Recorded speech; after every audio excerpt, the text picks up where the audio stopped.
Welcome back.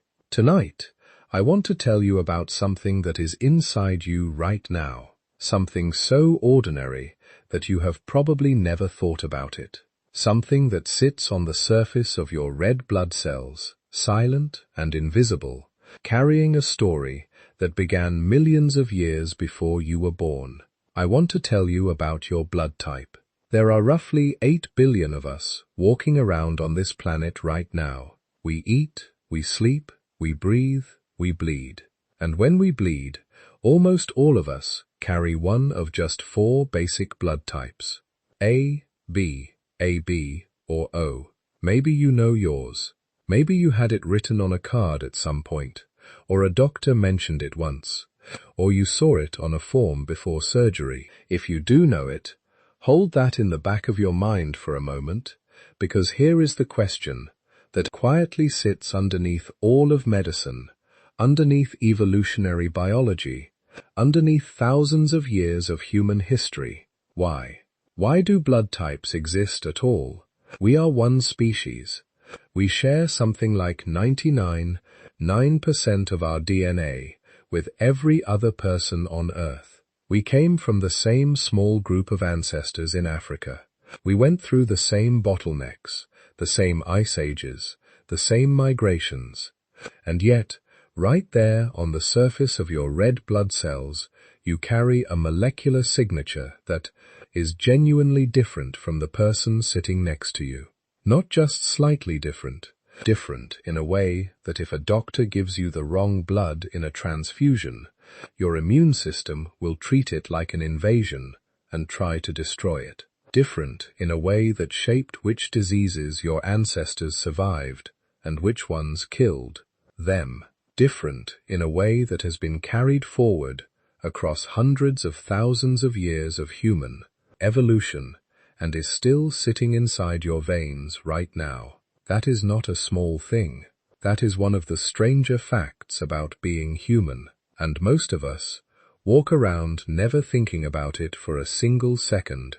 If you are listening to this to wind down, that's exactly why these episodes exist. So get comfortable. There is no rush here, and if you want to tell me where in the world you are and what time it is where you are, drop that in the comments. It is one of my favorite things. I open the comments, and it is Mumbai at midnight, Melbourne at 3 o'clock in the morning, somewhere in Norway at breakfast time. All of you all at once, listening to the same question about blood. I find that genuinely remarkable every time. And if you want to support what this channel does, without seeing any ads and without any background music getting in the way, the best thing you can do is follow on Spotify. No ads, no music, just the voice and the story. The link is in the description below. Now, back to the blood. The mystery of blood types is actually 3 mysteries stacked on top of each other, and this episode is going to work through all 3 of them. The first is a medical mystery. For most of human history, if someone was bleeding to death, there was almost nothing a doctor could do. And then, about 120 years ago, a scientist in Vienna figured out that human blood came in different types, and that certain combinations were deadly and others were safe. That discovery saved millions of lives and completely transformed surgery and emergency medicine. But it also raised a deeper question that the medical community could not answer at the time. Why are the types different? Why does this variation exist? That leads to the second mystery, which is evolutionary. Blood type differences are not random noise. They are ancient. The blood group system is so old that it actually predates our species entirely. Chimpanzees have blood types. Gorillas have blood types.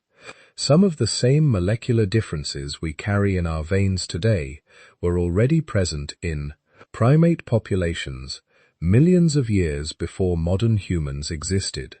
And that tells you something important. These differences have been maintained across enormous stretches of evolutionary time, which almost certainly means They were doing something useful, something that helped certain individuals survive things that killed others. Disease is the most likely answer. Specific pathogens, things like malaria and cholera and smallpox, appear to interact with blood type in ways that gave some people a survival advantage. And over thousands of generations, those advantages quietly shape the distribution of blood types across different populations around the world. In some regions, type O dominates. In others, type E is far more common. That uneven map is not an accident. It is a record of which diseases swept through which places and who survived them. And then there is the third layer, which is the history of how humans have tried to understand all of this, because the science of blood types did not arrive cleanly and all at once. It came in pieces through mistakes and accidents and slow realizations. Doctors tried blood transfusions for centuries before they understood why some patients died and others lived. The Rh factor, the positive or negative part of your blood type, was only discovered in 1940, and its implications for pregnancy were not fully understood until even later. And running alongside the science, winding through it like a shadow, there is a whole other history of folklore and myth and cultural meaning that people attach to blood types, especially in Japan, where your blood type is still sometimes used to guess your personality, the way other cultures use astrology. That part of the story is fascinating in its own right, because it tells you something about how humans take a biological fact and make it into a story about who we are. So that is where we are going. Evolution, disease, and the history of medicine threaded through with ancient DNA and population genetics, and the occasional moment where a scientist discovered something so strange it took years for anyone else to believe it. But let's start with a simple version first, because before we can talk about why blood types exist, it helps to understand what a blood type actually is, what is physically happening on the surface of that red blood cell, what your immune system is reacting to, and why getting the wrong type in a transfusion is not just a bad outcome, but a biological emergency. 'Cause here's the thing. When you look closely at what a blood type is at the molecular level, the whole mystery gets even stranger. These are not complicated structures. They are not deeply fundamental parts of how blood works. They're relatively simple molecules sitting on the outside of a cell, like little flags. And for a long time, nobody could figure out why the body cared about them so intensely, why the immune system had learned to treat an unfamiliar blood type as a threat it had never even encountered before. That does not make obvious sense. And the explanation, when it finally came together across decades of research, turns out to involve the immune system, the history of infection, and evolutionary pressures, so old they reach back before our species, had a name for itself. Somewhere in your body right now, on the surface of every red blood cell you have, there are molecules that mark you, that say something about where your ancestors came from, what diseases they survived, what evolutionary pressures shaped the people whose blood eventually became yours. You are carrying ancient biological history inside you without knowing it. Most of us never stop to think about it, but the story it tells once you start pulling on the turns out to be one of the longest and strangest in all of human biology. Let's start pulling. Your red blood cells are small, impossibly small. A single drop of blood contains somewhere around 5 million of them, and each one lives for roughly 120 days before your body breaks it down and makes a new one. They spend their entire short lives doing one thing, carrying oxygen from your lungs to your tissues and carbon dioxide back again. Simple, functional, unremarkable at first glance. but the surface of each one of those cells is covered in molecules, proteins and sugars attached to the outer membrane like decorations on a very crowded surface. And some of those molecules, specific ones, are what we call antigens. An antigen is essentially anything the immune system can recognize and respond to. It is a shape, a molecular signature that your immune system learns to read, and the particular antigens sitting on the surface of your red blood cells are what determine your blood type. In the system, the one most people know, there are two antigens in play, antigen A and antigen B. If your cells carry antigen A, you are type A. If they carry antigen B, you are type B. If they carry both, you are type AB. And if they carry neither, you are type O. That is the whole system at its core. 4 outcomes from 2 possible antigens. Now, here is where it gets important. Your immune system does not just passively notice what is on your own cells. It also produces antibodies against antigens it does not recognize, and those antibodies are where the danger comes in. If you are type A, your immune system carries antibodies against antigen B, the one you do not have. If you are type B, you carry antibodies against antigen A. Type O carries antibodies against both. Type A carries neither, because it recognizes both antigens as self and does not need to attack them. This is why mismatched blood in a transfusion is not just medically inconvenient, it is a biological emergency. Your antibodies recognize the foreign antigens on the incoming red blood cells, bind to them, and trigger a cascade. These cells begin to clump together, a process called agglutination. Then they rupture. The immune system escalates. You can go into shock. Your kidneys can fail. People have died from it. Not because the wrong blood was toxic in any direct sense, but because the immune system treated it the way it treats an infection, with full force, and the collateral damage was catastrophic. The AH system works by a different set of rules. The molecule involved here is a protein called the Rh factor, most commonly the D antigen, and it operates independently of entirely. You either have it Rh positive or you do not Rh negative. The key difference is that Rh antibodies do not appear spontaneously the way antibodies do. Your body only produces anti-Rh antibodies if it is actually exposed to Rh positive blood when it does not have the antigen itself.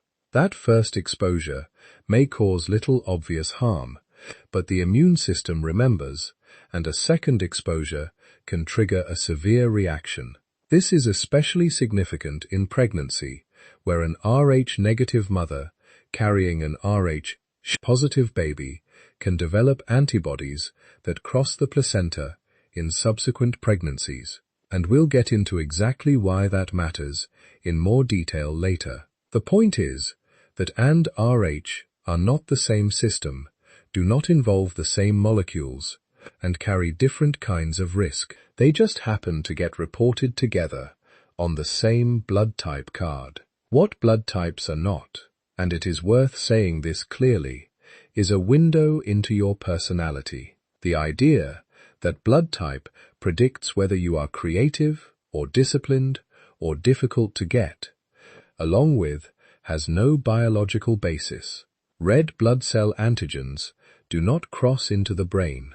They do not shape cognition or temperament.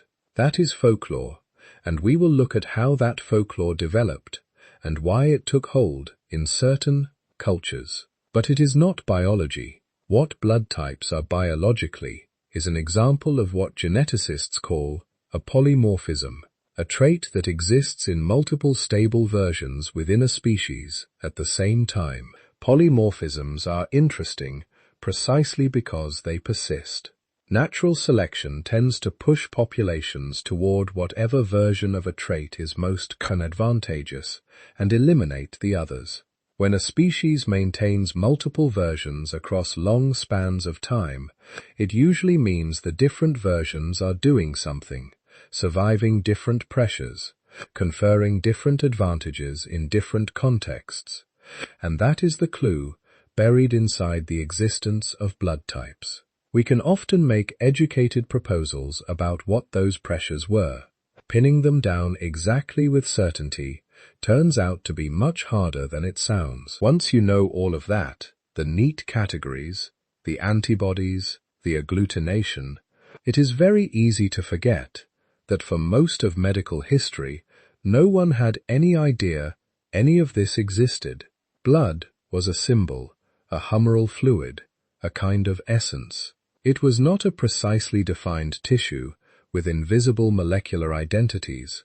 It was life itself in liquid form, which is why once people started trying to move it from one body into another, the results looked almost like a cruel lottery. The very first transfusion experiments in the 17th century were not even human to human. They were driven by curiosity and a kind of hopeful speculation. What if you could calm a disturbed mind by giving it the blood of a gentle animal? What if the vigor of a lamb could repair a failing body?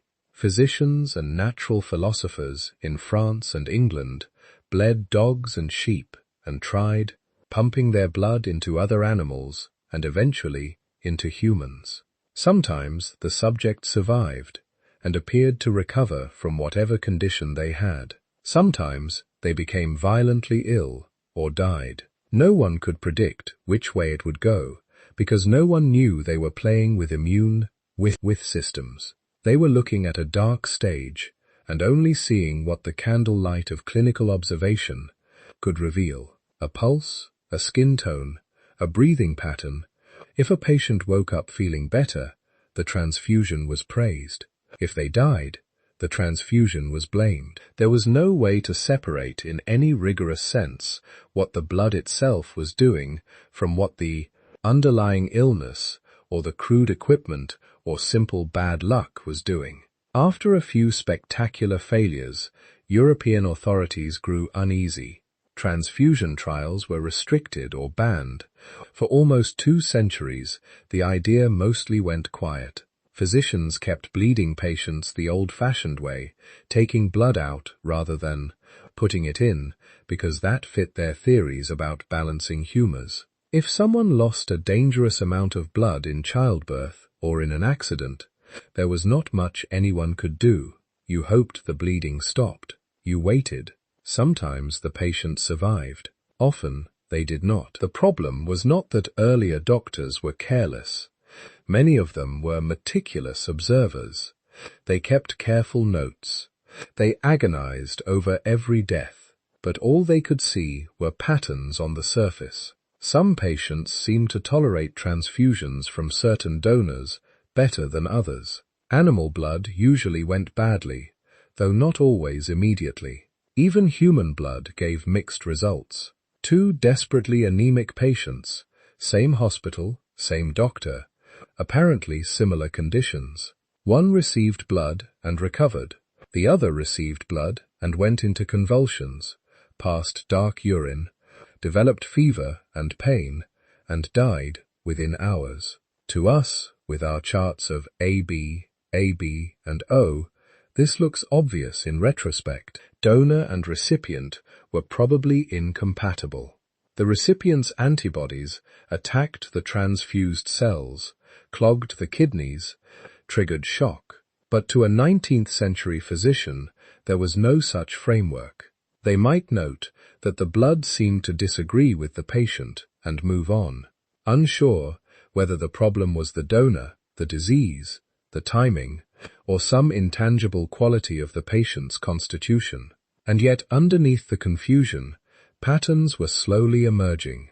Surgeons operating before the era of modern transfusion knew that some families contained good givers, people whose blood seemed more likely to help than harm, though no one could say why.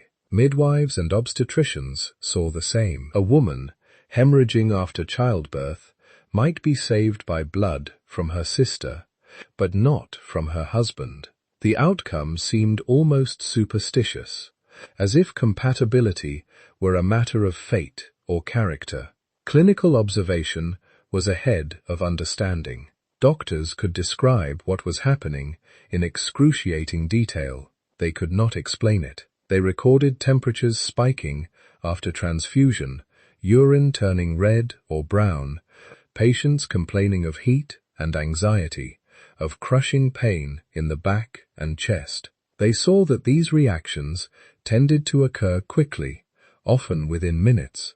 They knew that smaller volumes of blood were sometimes tolerated when larger volumes were not. But the invisible confrontation between antibodies and antigens, the precise reason why one person's blood flowed harmlessly in another's veins, while a different pairing was lethal, lay far beyond the reach of the microscopes and chemistry of the time.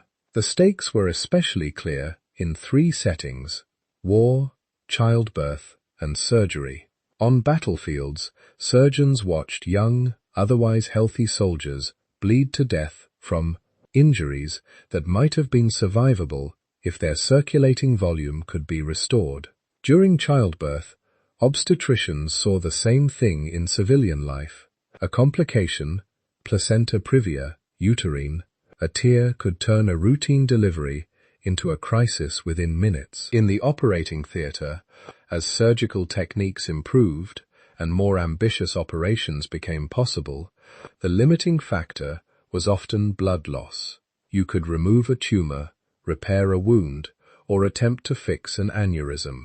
But if the patient lost too much blood on the table, all your skill meant nothing. These were not abstract problems. They were everyday tragedies. Physicians knew with overwhelming clarity that if they could safely give blood, lives could be saved that were otherwise doomed. The urgency was not theoretical. It was written in mortality statistics and in the memory of every doctor who had watched a patient fade away, fully conscious, simply because their heart had nothing left to pump. So transfusion kept coming back. Each new generation of doctors revisited it with slightly better tools. By the late 19th century, they could prevent clotting with simple techniques. They could attempt to match donors and recipients by cruder measures, like observing whether small samples of blood mixed in a glass tube seemed to form clumps without fully understanding what that clumping meant. Some surgeons developed elaborate methods of direct transfusion, stitching donor and recipient blood vessels together with delicate tubing, hoping that moving blood directly from one person into another might be safer than collecting it in a container. Results improved a little, but they were still maddeningly inconsistent. Some hospitals reported encouraging survival rates. Others saw devastating reactions and abandoned the practice again. There was no shared language to describe compatibility, no categories, no way to predict in advance which pairings would be safe. Every transfusion was essentially a gamble, a high-stakes experiment played out in the veins of someone already dangerously ill. When blood groups were finally identified and their clinical significance recognized in the early 20th century, it did not feel like a small refinement.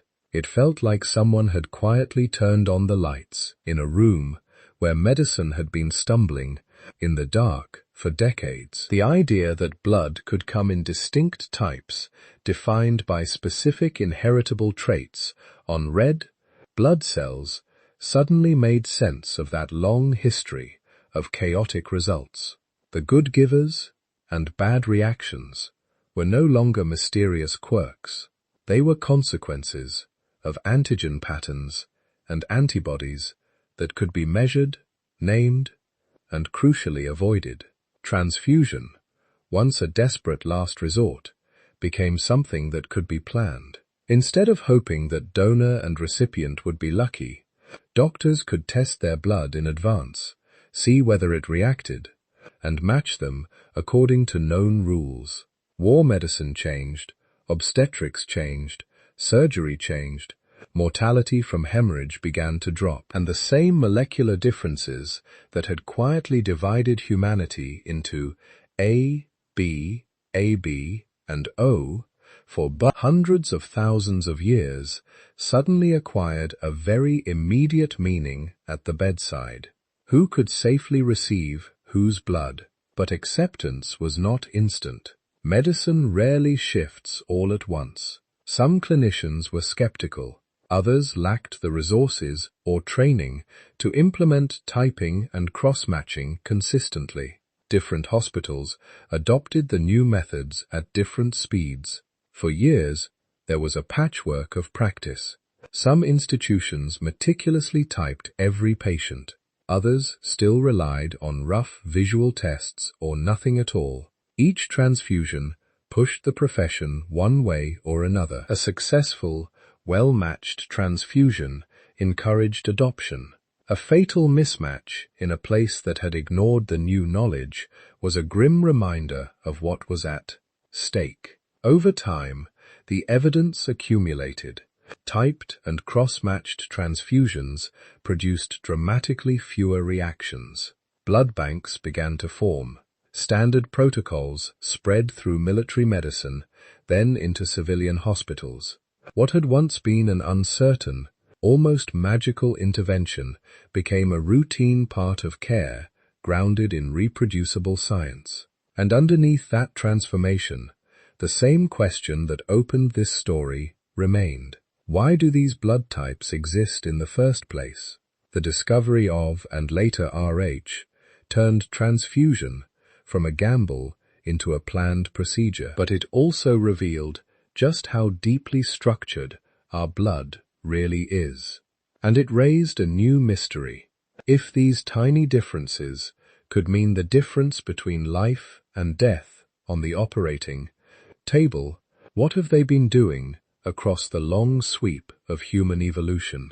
The person who finally put names to those tiny differences was an Austrian pathologist named Karl Landsteiner. He was not trying to solve all of transfusion medicine at once. He was doing what many great scientists do in hindsight, asking a very simple question extremely carefully. He wanted to know why, under the microscope, blood from different people sometimes behaved differently when you mixed it. At the time, it was known that if you took a drop of blood and let it settle, you could separate the red cells from the clear fluid around them, the serum. The serum was where antibodies lived, though the word antibody was still a relatively new idea. Landsteiner suspected that whatever was causing some transfusions to go wrong was hiding in that interaction between red cells and serum. So, he started mixing quietly, patiently, methodically. He took small samples of blood from his laboratory colleagues, spun them down, separated red cells from serum, labeled them, and began combining them in every possible pairing. Serum from person 1 with cells from person 2, serum from person 1 with cells from person 3, serum from person 2 with cells from person 1, and so on. He kept track of what happened. Most of the time when serum from one person met the red cells of another, nothing much happened. The cells stayed evenly suspended, drifting like tiny disks in the liquid. But sometimes something striking occurred. The red cells would suddenly clump together, forming little clusters. They did not dissolve. They stuck. To a modern hematologist, this is simple agglutination. To Landsteiner, it was a clue that some bloods were fundamentally incompatible in a way you could see. He noticed that these clumping reactions did not happen randomly. The same combinations of donor and recipient kept producing the same outcome. Serum from one particular colleague would always clump the cells of some people and never clump the cells of others. Another colleague's serum had a different pattern. When Landsteiner arranged the results in a table, there was a structure there, like a code, emerging from the noise. From that pattern, in 1900, and 1901, he proposed the first three blood groups, A, B, and C, not yet A, B, and O. The group would later be renamed O for Owen, the German word for without, because those red cells seemed to lack the two main markers he had found. Shortly after, his team and others realized that some people's red cells carried both markers. That fourth group became AB. What Lance Steiner had stumbled onto was both simple and profound. Some red cells carry one kind of sugar, decorated protein on their surface. Those were type A. Some carry a different kind. Those were type B. Some carry both AB. Some carry neither, O. These surface markers became known as antigens A and B. In the serum, meanwhile, live the antibodies. They were like tiny floating centuries. In most people, the pattern was again orderly. If your red cells had A antigens, your serum contained antibodies that reacted against B. If your red cells had B antigens, your serum reacted against A. If you had neither antigen, type O, your serum carried both anti-A and anti-B antibodies.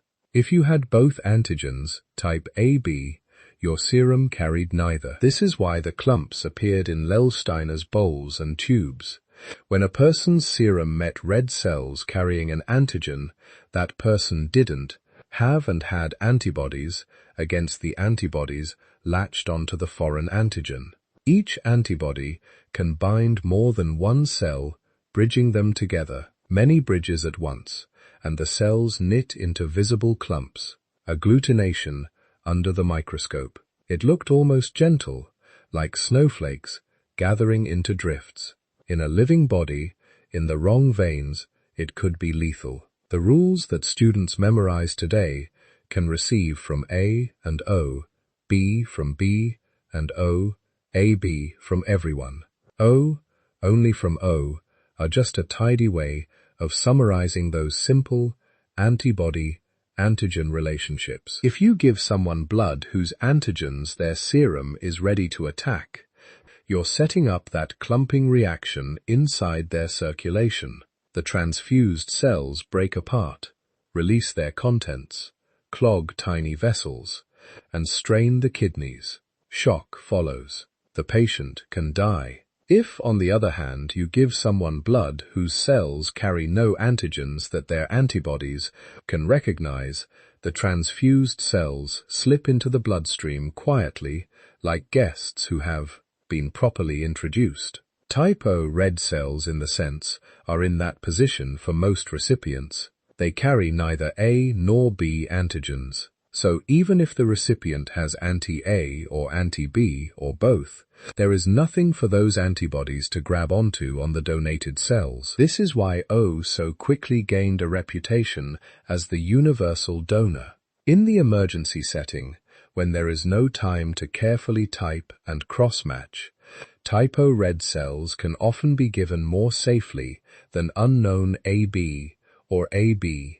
The soldiers on the front lines of the world wars, the victims of accidents before modern blood banking systems became widespread. Many of them survived because someone had a unit of O on hand. But universal here is a careful, limited word. It really refers to red cells alone, and even then, it's only in the system. Blood has many other antigen systems like Rh, Kell, Duffy, and more. Serum contains not only antibodies, but potentially others as well, especially in people who have been previously transfused or pregnant. When whole blood is given, the donor's serum with its antibodies matters too. A type O person, for instance, has both anti-A and anti-B in their serum.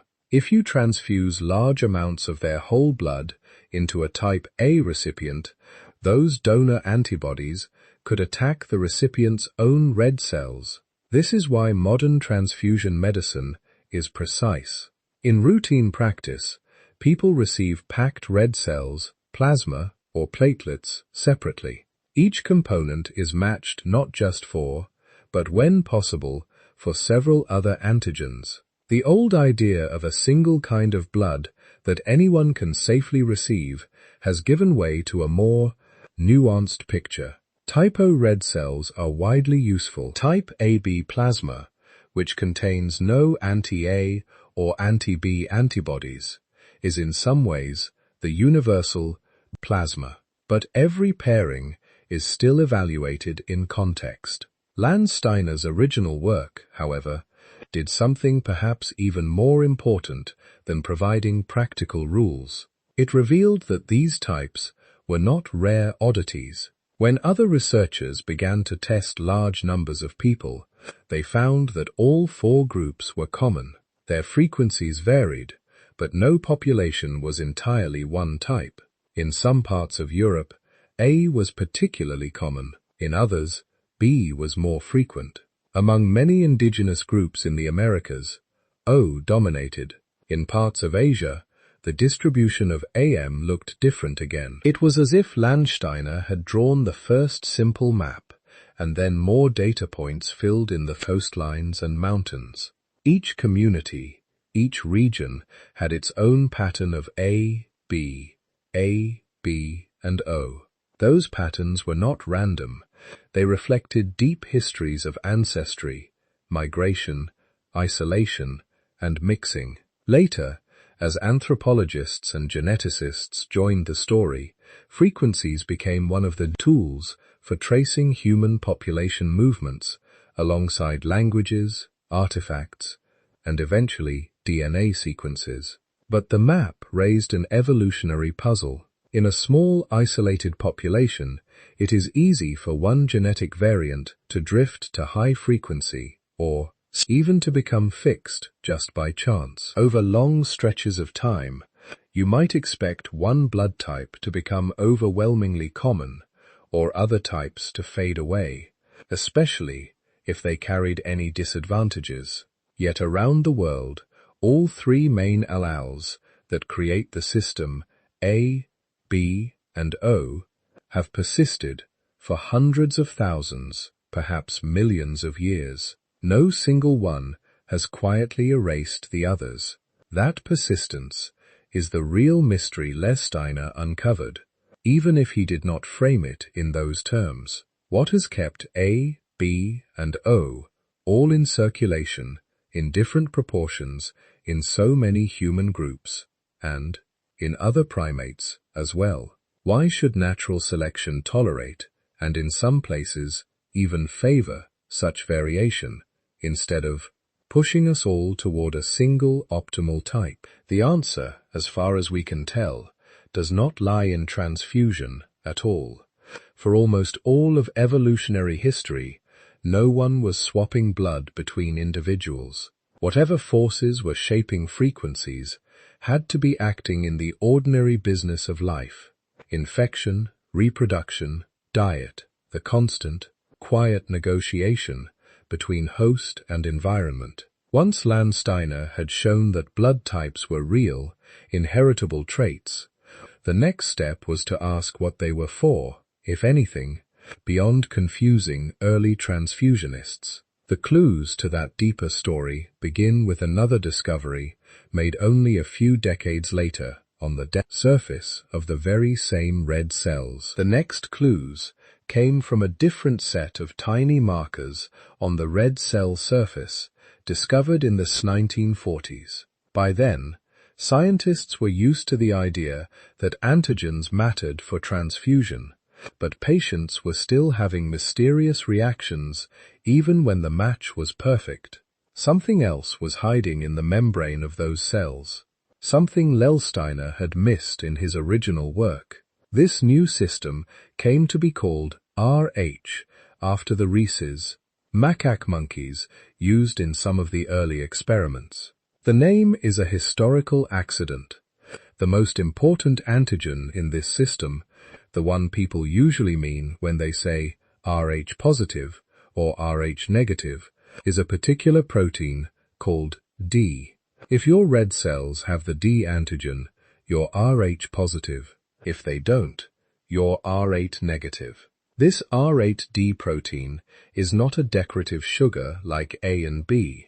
It's a complex structure that sits in the red cell membrane and seems to be involved in how the decorative cell handles certain ions, like ammonium. All modern humans have the Rh gene cluster, but different versions of the genes, and sometimes large deletions, determine whether the D antigen is actually present on the surface. From a transfusion perspective, the rule is simple enough.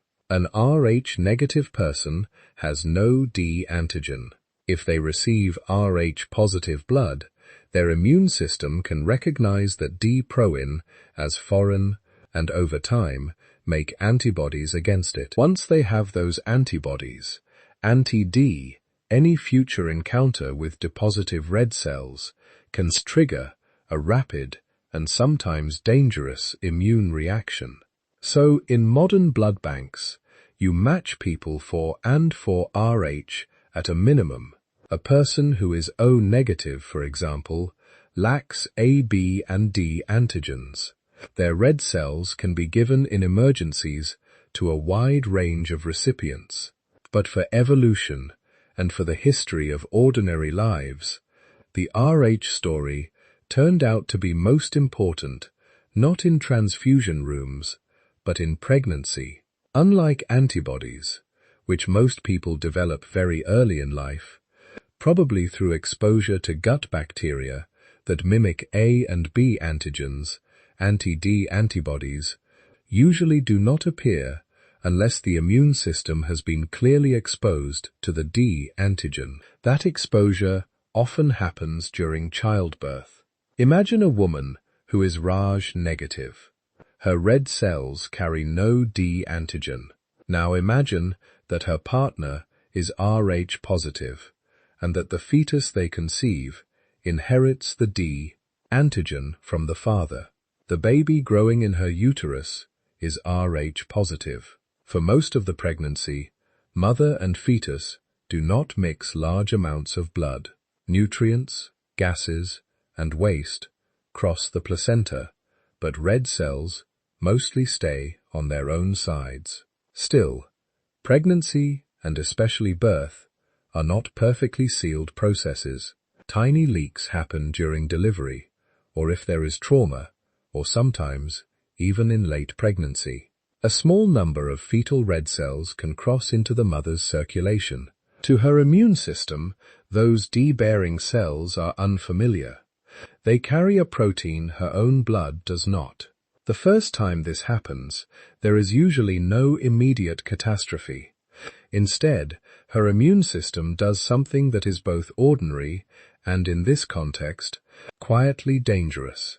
It learns. It processes the foreign D antigen, activates specific lymphocytes, and produces a small amount of anti-D antibodies. More importantly, it creates memory cells, immune cells primed to respond much more vigorously if they ever see D again.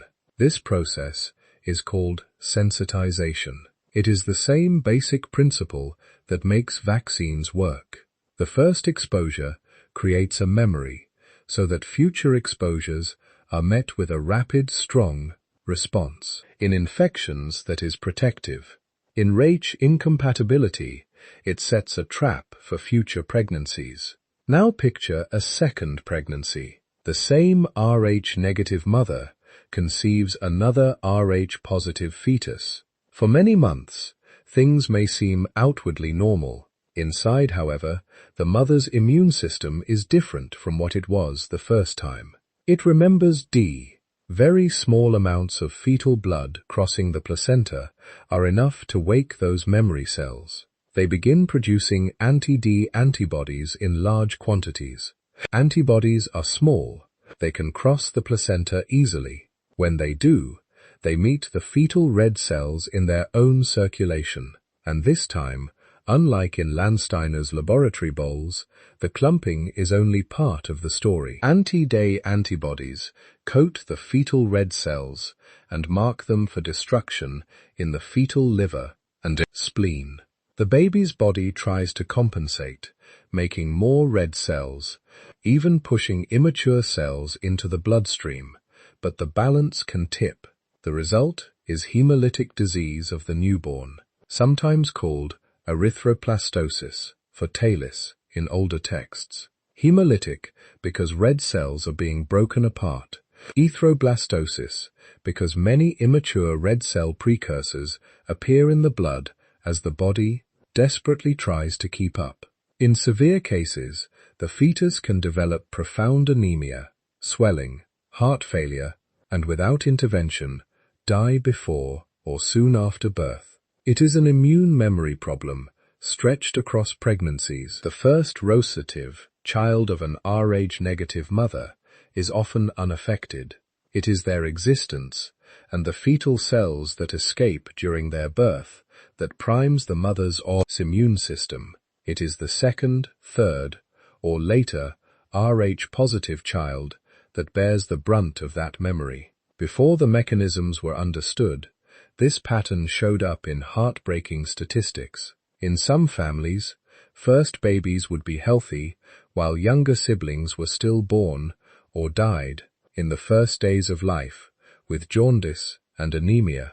In certain populations where Rh-negative women were common and Rh-positive men equally common, this was a recurrent, quiet disaster. The turning point was not a new evolutionary change, but a new medical strategy: prevent sensitization in the first place. Once researchers established that hemolytic disease in many of these cases was caused by maternal antibodies, the logic became clear. If you could stop the mother's immune system from ever learning D as foreign, you could protect all her future pregnancies. The tool they developed for this was Rho immune globulin, often known by trade names, but conceptually very simple. It is purified antibodies taken from donors administered to an Rh-negative mother at specific times, usually late in pregnancy, and shortly after delivery of an Rh-positive child. These passive antibodies quietly mop up any fetal Rh-positive red cells that cross into her circulation before her own immune system has a chance to react to them. They bind and help clear the cell so quickly that the mother's bridge lymphocytes never see enough D antigen in the right context to become sensitized. No memory cells form. The mother remains immunologically naive to D, even though she has carried an Rh-positive baby. This is one of the rare cases where medicine deliberately prevents the immune system from doing what it naturally wants to do: form a lasting memory. The effect on outcomes has been dramatic. In countries where routine Rh screening and RO prophylaxis became standard in the late 20th prophylaxis, severe RF-mediated hemolytic disease of the newborn, once a major cause of infant death, became rare. When it does occur now, it is often in settings where screening and prophylaxis are not yet universal, or in complex cases involving other blood group antigens. All of this might make Rh-negative status sound like an inherently dangerous or unusual condition, but it is neither universal nor vanishingly rare. Its frequency varies with ancestry. In parts of Europe, especially the Northwest, Rh-negative individuals can make up around 15% of the population. In much of East Asia and Africa, the proportion is much lower. Among some indigenous American groups, it is extremely rare. These differences almost certainly reflect population history, founder effects, drift, and path selection rather than any mystical property. Rh-negative is simply one of the common variants that emerged and persisted as human groups moved, split, and rejoined. In small ancestral populations, chance events could increase or decrease its frequency. If there were any advantage or disadvantage associated with Rh status in particular environments, perhaps through subtle effects on infection risk or reproduction, Those pressures would have acted slowly over many generations. The modern pattern is the outcome of that long, complicated history, not the fingerprint of a single dramatic event. What the Rh story does underline is that blood types matter in more domains than we might first assume. ABO differences influence transfusion compatibility and may shape how certain infections interact with the body. Rh differences can turn one pregnancy into the immunological prelude to the next. The markers on our red cells are not just passive labels. They participate in the ongoing dialogue between immune system reproduction and survival. As we look more closely at these systems, a broader pattern emerges. Variation in blood groups has been preserved not just because of accidents of history, but because in different times and places, different variants can be useful or at least not harmful enough to disappear. To understand why A, B, O, and the R types have all lasted so long, we have to look beyond transfusion rooms and maternity wards out into the wider environment where the fiercest, most ancient pressures on red blood cells still come from. Parasites, particularly the ones that live in blood. So far, we've been talking as if blood types are just there, like fixed labels stamped onto humanity. But in evolution, just there is rarely the whole story. Traits that cost the body energy, that can trigger fatal transfusion reactions or pregnancy. Complications don't generally stick around for hundreds of thousands of years by accident. If there were one obviously best blood type in every environment, natural selection would have pushed us all in that direction long ago.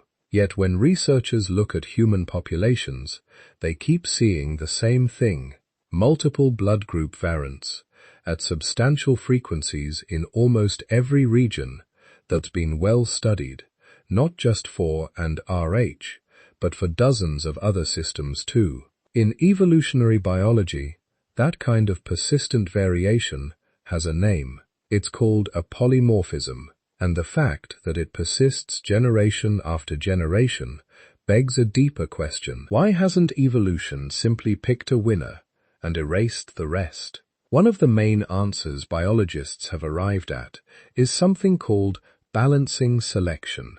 Instead of a single best variant sweeping to dominance, the environment and the rules of survival work together in a way that keeps several variants in play. No single type is consistently superior in all circumstances. Sometimes one version does better, sometimes another, and over long stretches of time, the tug-of-war can hold multiple types in a kind of dynamic equilibrium. There are a few different ways balancing selection can work. One of the most intuitive is known as frequency-dependent selection. In this scenario, the advantage of a particular trait doesn't just depend on what the environment is like. It also depends on how common that trait is in the population. Imagine for a moment that you're not a human, but a pathogen, a virus, a bacterium, a parasite trying to spread through a community. You encounter red blood cells with certain surface patterns again and again. Over generations, you adapt to those patterns. Your attachment proteins shape themselves by trial and error to match the most common antigens, the ones you see most often. In that setting, hosts with the common blood type become easier targets simply because you'd spent more evolutionary time solving the problem of how to infect them. Now, picture a person whose red cells carry a less common antigen pattern, some variant you rarely meet. Suddenly, your finely tuned machinery doesn't work quite as well. Maybe you can still infect them, but you do it less efficiently. Maybe you can't attach at all. To that rare host, your specialization becomes their advantage. They are, at least for a while, slightly harder to exploit. But the story doesn't stop there, because their advantage is tied to being rare. If that blood type begins to spread and becomes more common, pathogens will start seeing it more frequently. Over time, they adapt to it too. The advantage erodis. Being common becomes a liability. Being rare becomes once again a refuge. The result is a moving balance point where no single type ever quite takes over, because, as it sees, the forces that push it back down get stronger. There are classic examples of frequency-dependent selection in nature. Color morphs in fish that sneak past guards, left and right-mouthed predators that attack from different sides, floral variants that trick pollinators. But something similar can plausibly happen with immune system markers and blood group antigens. Pathogens and hosts are locked in an arms race. Anytime one side gains a stable, predictable pattern, the other side can exploit it. Diversity from the host's perspective is a moving target. A related mechanism that can help maintain polymorphisms is heterozygote advantage. Instead of rare individuals being favored simply because they are rare, this is a case where individuals who carry two different versions of a gene do better than individuals who carry two copies of the same version. The most famous example does not involve blood types at all. In regions where malaria has been common for thousands of years, people who carry one copy of the sickle cell mutation and one normal copy of the hemoglobin gene often have some protection against severe malaria without developing full sickle cell disease. In that context, being a mixed genotype is better than either extreme. Natural selection, in effect, keeps the mutation around because in single copy it is useful with blood groups. The evidence is less clear-cut, but the principle is similar. Many blood group genes come in multiple functional versions. An individual might be A from one parent and O from the other, or carry one Rh variant that produces mutagen and another that alters it. If certain combinations of these aldels provide broader protection against a range of pathogens than either version alone, then natural selection can favor the mixed heterozygous state. Over time, that can help preserve both variants in the population, even if neither would be as successful on its own. These are adaptive explanations, stories about how selection can actively maintain diversity, because diversity itself is useful, but evolution has another side to it, one that operates without regard to usefulness at all. It is the realm of chance. In small populations, genetic drift can be a powerful force. Drift is simply the random fluctuation in gene frequencies that occurs because only some individuals happen by luck to leave descendants. Imagine a tiny group of humans crossing a land bridge or an ice age valley. If just by chance more of them have a particular blood type, that type will be overrepresented in the next generation. Not because it helped them cross the valley better, just because those were the people who survived and reproduced over many generations, especially in scattered, bottlenecked populations. These random shifts can dramatically reshape the genetic landscape. A blood group, allowed, that was once rare in the ancestral population can become common in a descendant group if it happened to be carried by the founders. Conversely, a once common owl can be lost entirely if by misfortune none of the people who carried it had children in a particular lineage.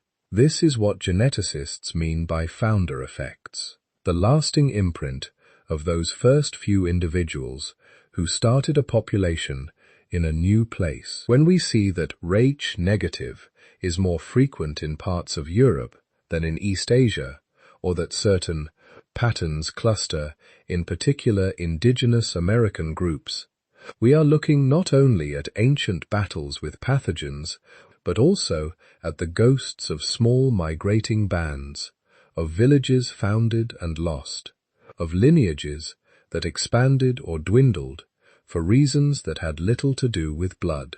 So when we ask why blood group polymorphisms persist at all, the answer is not a single clean story. It is a layered one. Some of the diversity we see today is almost certainly the product of balancing selection. Environments where no one blood type is consistently best, where pathogens constantly reshape the fitness landscape, and where being rare or being a heterozygote can offer real advantages. Some of it is history, to drift, founder effects, bottlenecks, and expansions that amplified certain variants and muted others without any conscious design.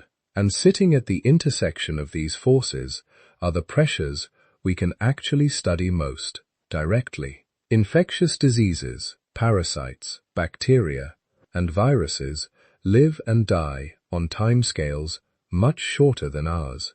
They leave traces in our genomes in patterns of variation that stand out against the background noise of drift. When we look closely, we find hints that certain blood group alleles are associated with resistance or susceptibility to particular infections.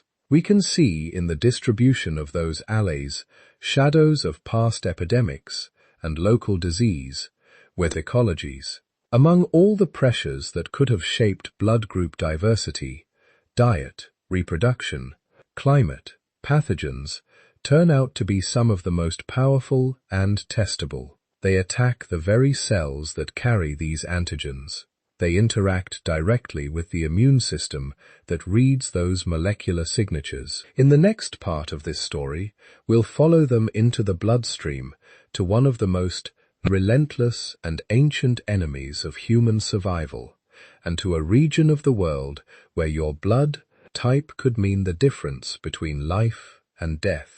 To understand why blood traits are such a favorite target of natural selection, it helps to start with what malaria actually is trying to do. The parasite that causes the most deadly form of human malaria, Plasmodium falciparum, has a very specific lifestyle. It doesn't just float around in the blood at random. After entering the body through a mosquito bite and spending a brief phase in the liver, it moves into red blood cells and turns them into tiny parasite factories. Red blood cells are tempting targets. They are abundant, simple, and lack nuclei. They don't present antigens to the immune system the way many other cells do. Once inside, the parasite can hide, reproduce, and then burst out in synchronized waves, infecting new cells. Those waves are what drive the fevers and chills that have haunted human populations for tens of thousands of years. But the parasite doesn't just sit quietly inside the cell. It remodels the red blood cell surface, sending its own proteins up to the membrane. These altered surfaces make infected cells sticky. They cling to the walls of tiny blood vessels in the brain, the placenta, and other organs. This sequestration keeps them from being filtered out by the spleen, but it also creates blockages, inflammation, and sometimes catastrophic damage. If you are a parasite, this is an elegant strategy. If you are a human, it is a disaster, and it creates an obvious arena for natural selection. Anything that changes the red blood cell surface or the way those cells behave in capillaries has the potential to influence how well the parasite can invade, hide, or stick.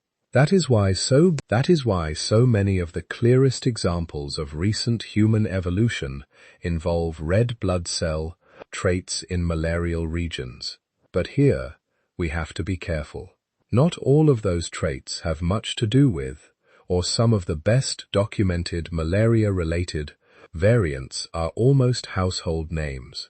The sickle cell mutation, which alters the structure of hemoglobin, is one.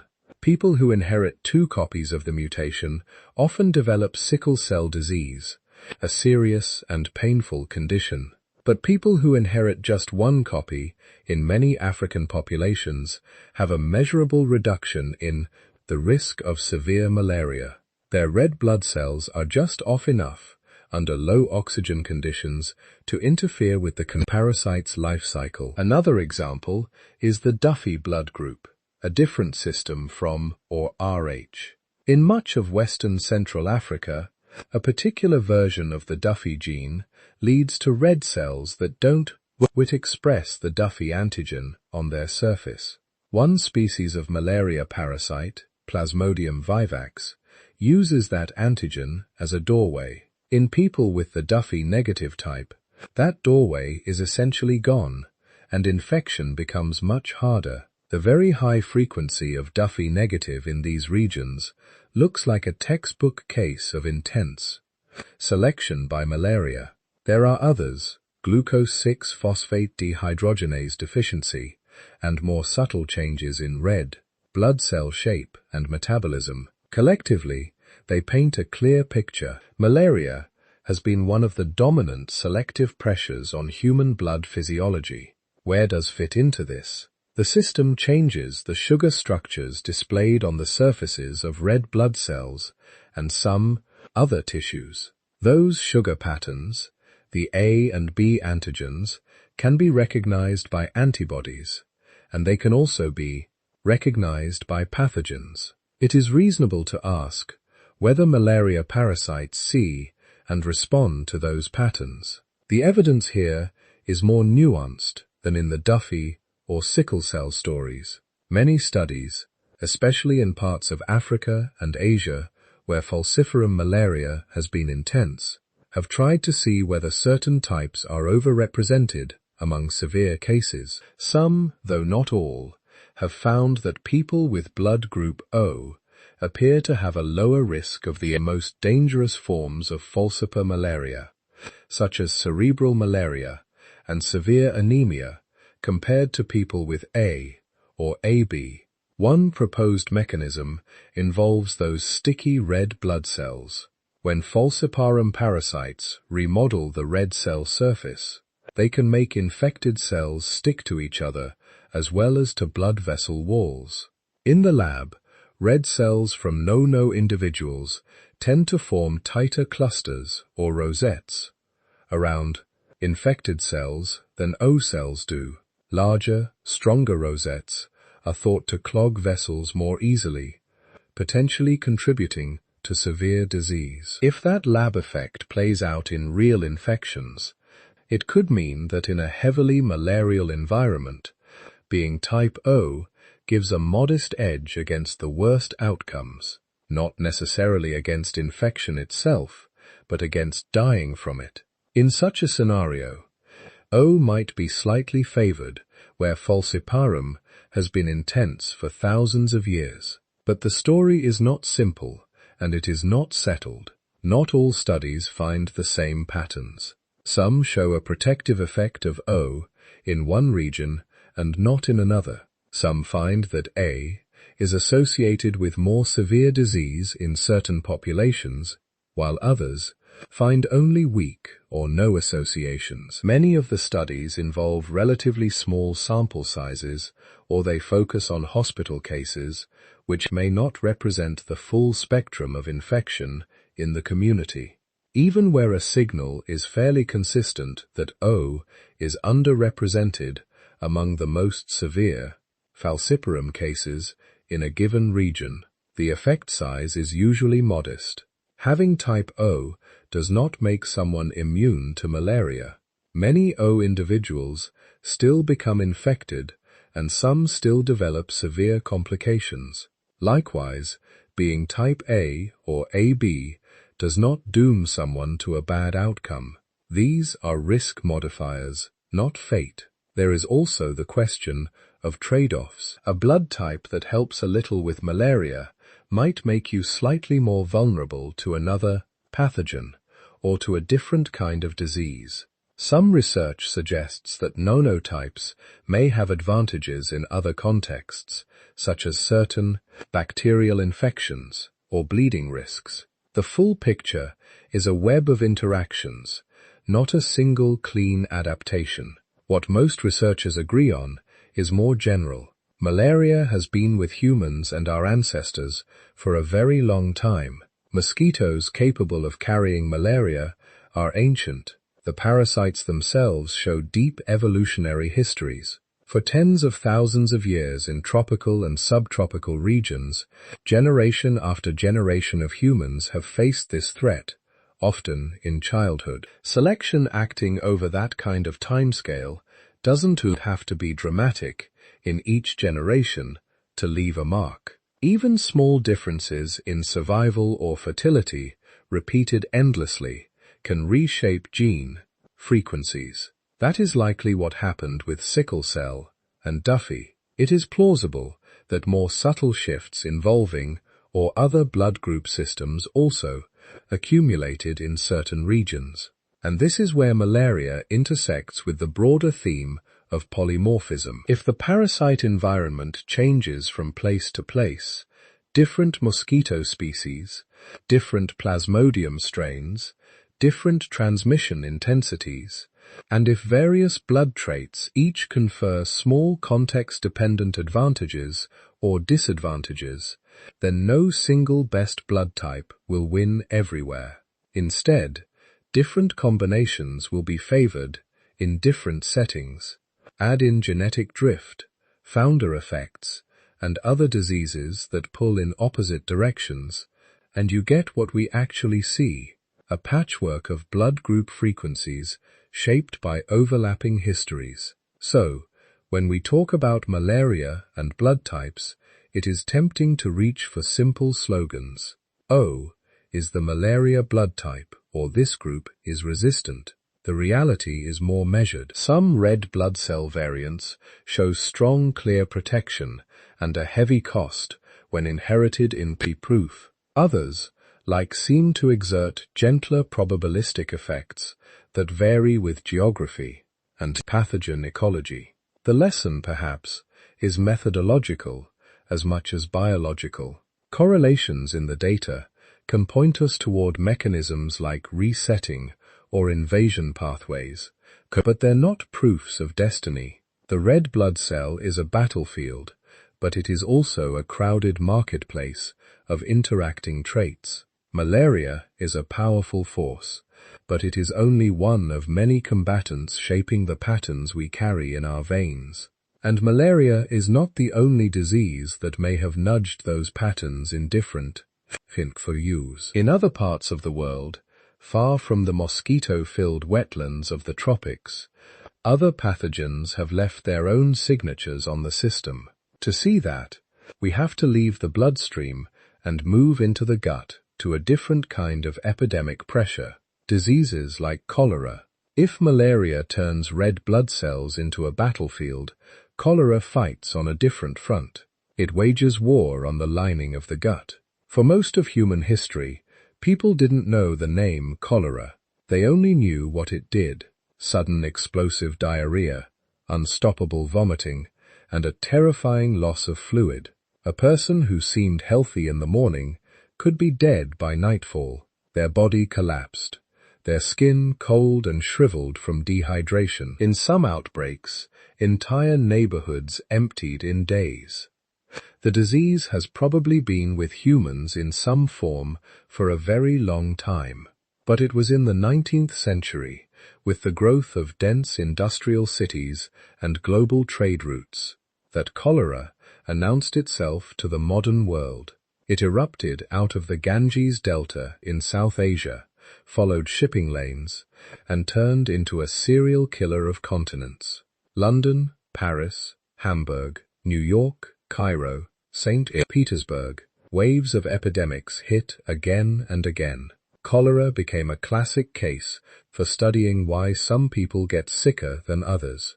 In the packed wards and makeshift hospitals of those epidemics, doctors could see that not everyone exposed to the disease died. Some were devastated, losing layers of fluid an hour.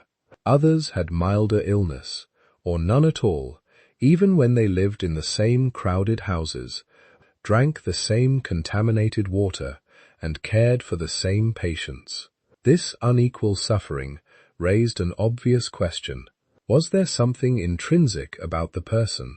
Some hidden trait that shaped how hard cholera hit? To connect that question to blood types, we have to shift our focus from the blood itself to the surfaces that separate us from the outside world. The system is usually introduced as a property of red blood cells. AB, and O are described as different labels on those cells built from tiny sugar structures. But the genes that control don't actually care whether a cell is in the blood or somewhere else.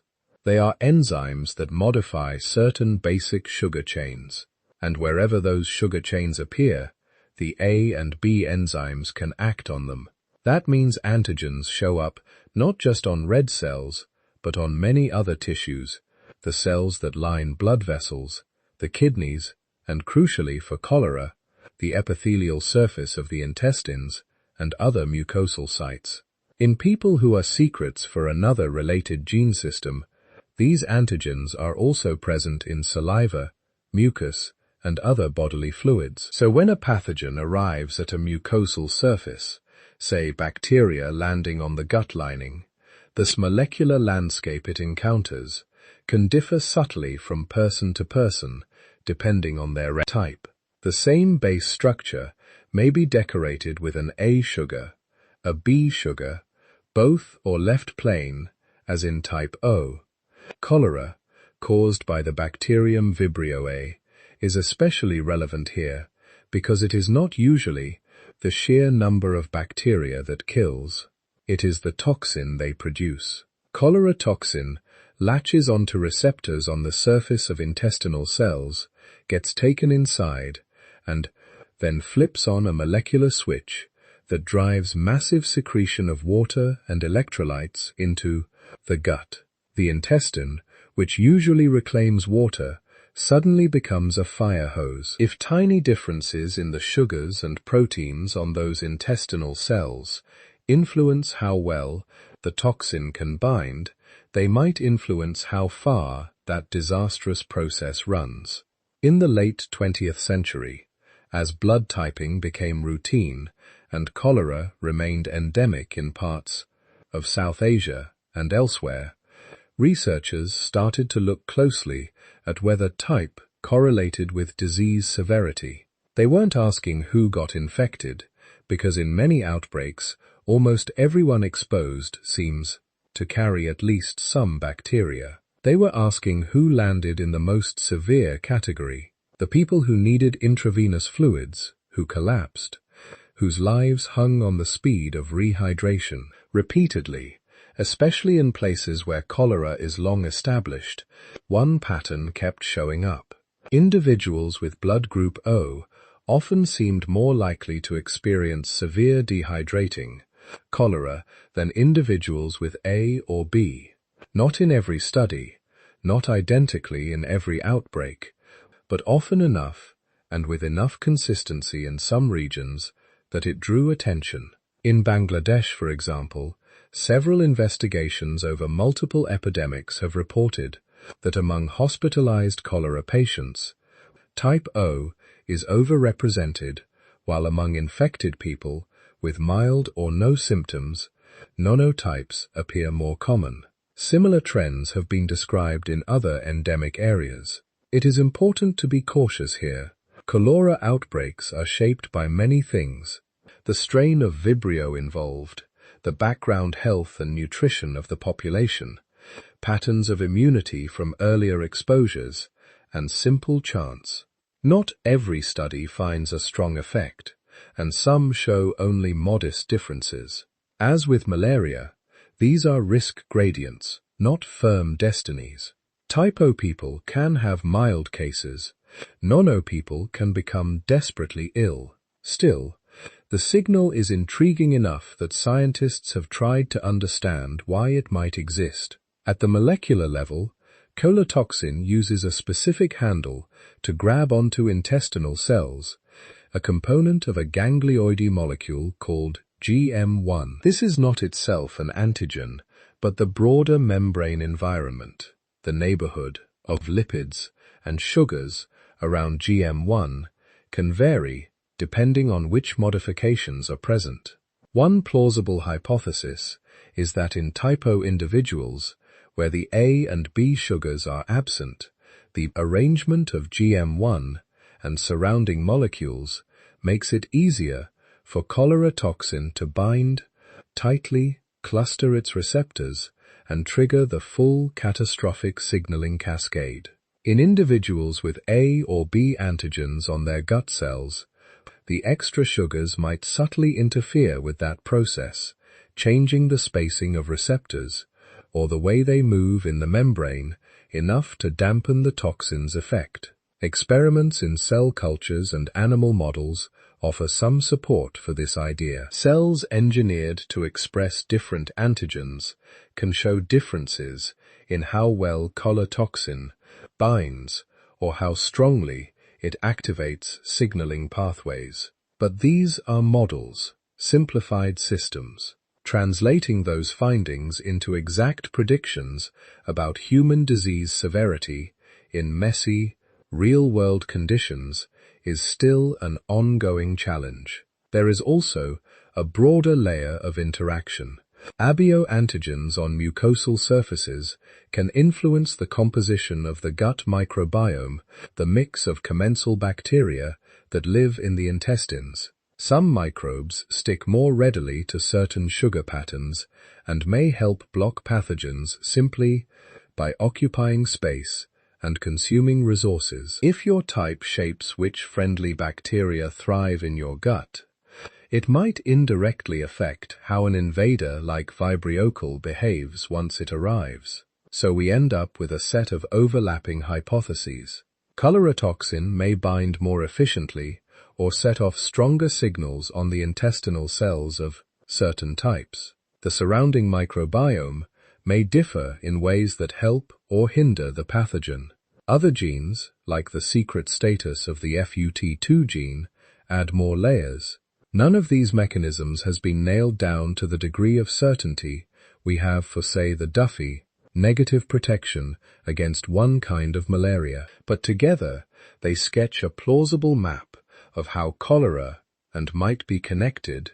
From an evolutionary perspective, even a modest consistent difference in mortality or fertility can matter if it is repeated often enough. Imagine a river in society along the Bay of Bengal or the Ganges Delta 3,000 years ago. Every few decades, when the monsoon is bad, the water system is contaminated and sanitation collapses. A cholera outbreak sweeps through. Children, the elderly, pregnant women are especially vulnerable. Among them, perhaps type O individuals are slightly more likely to die or lose pregnancies when infected than their neighbors with type A or B. Now run that scenario not just once, but hundreds of times across centuries. Each outbreak nudges the frequencies a tiny bit. Nonotypes gain a slight edge in survival and reproduction in that specific environment. In other regions where cholera is rare but malaria is intense, the balance might tilt the other way. Type O's potential advantages with severe falciparum disease could matter more than its possible disadvantages with gut infections. When geneticists look at global maps of frequencies, they see patchworks that do not line up with any single disease, climate, or culture. Instead, they likely reflect the cumulative effect of many pressures: cholera in some places and times, malaria in others, typhoid here, smallpox there, plus drift, migration, and chance. Cholera's role in that story is still being pieced together. The evidence that it has seen the system and may have pushed on it is suggestive, but not definitive. The mechanisms that link tiny sugar groups on intestinal cells to the violence of an epidemic are still being refined. But the broader lesson is quietly unsettling.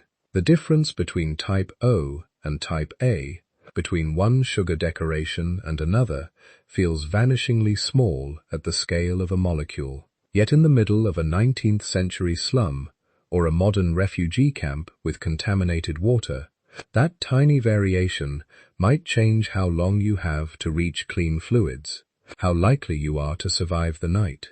And cholera is only one example. Other pathogens, some infamous and some now largely forgotten, may also have exploited our blood group chemistry in their own ways, leaving their fingerprints on the distribution of A, B, and O. To follow those traces, we have to step out of the gut and into the history of some of the world's most feared infections: smallpox, plague, and the many other epidemics that have tested the resilience of our blood.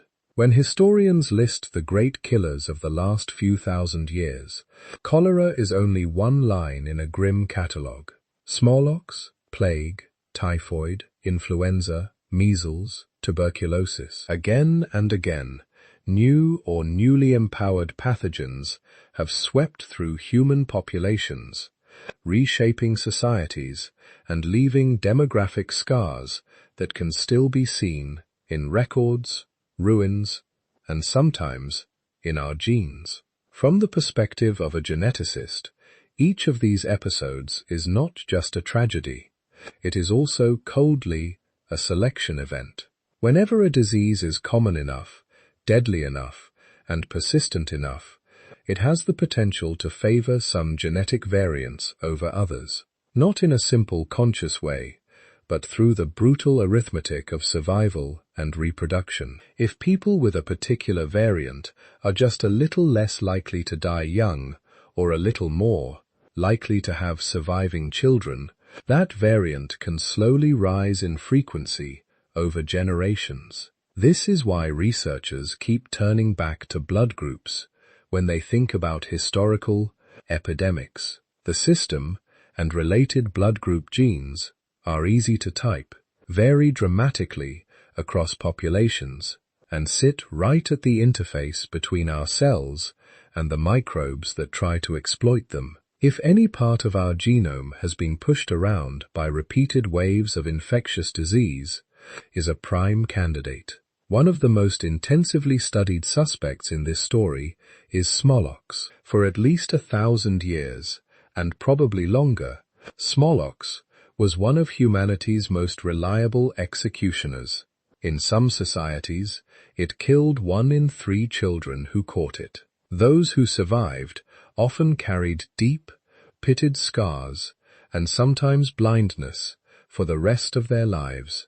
In the era before vaccination, few people reached adulthood without encountering it, directly or indirectly. Unfortunately for scientists trying to reconstruct its evolutionary impact, the virus that caused classical smallpox, variola major, is now gone from the wild. It was eradicated in the late 20th century by vaccination campaigns, and surviving samples are locked away in high-security labs. That means we cannot run large modern case control studies the way we might for cholera, malaria, or COVID-19.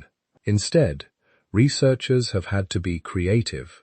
They use a mixture of old medical records, data from related pox viruses, historical descriptions of outbreaks, and statistical patterns in modern blood group distributions.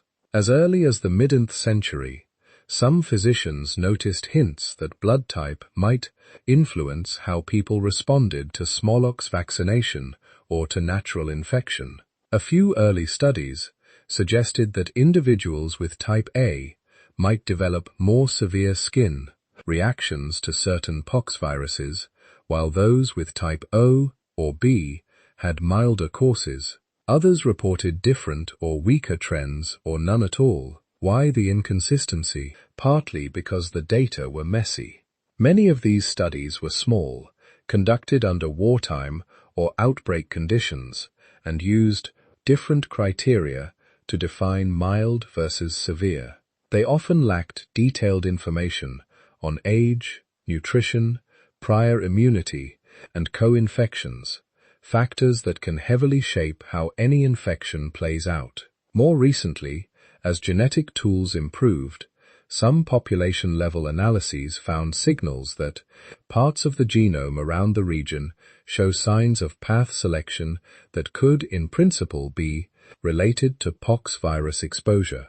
Variola and its relatives are adept at interacting with host immune molecules on cell surfaces, and the idea that they might have seen antigens is not far-fetched. But crucially, none of this adds up yet to a clear, simple statement like type X was strongly protected against smallpox.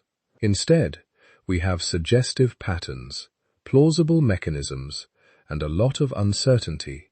Plague, the disease behind the Black Death in 14th century Europe and many other outbreaks, before and after, is similar in that way. The bacterium Yersinia pestis has a complicated life cycle involving fleas, rodents, and humans.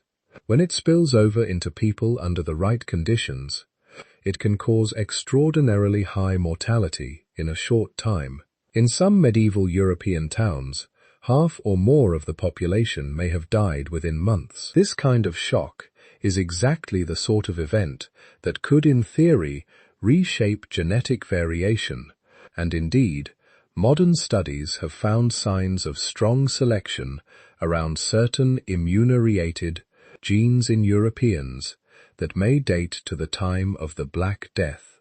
When it comes to researchers have looked for links between blood type and plague susceptibility using a mix of approaches.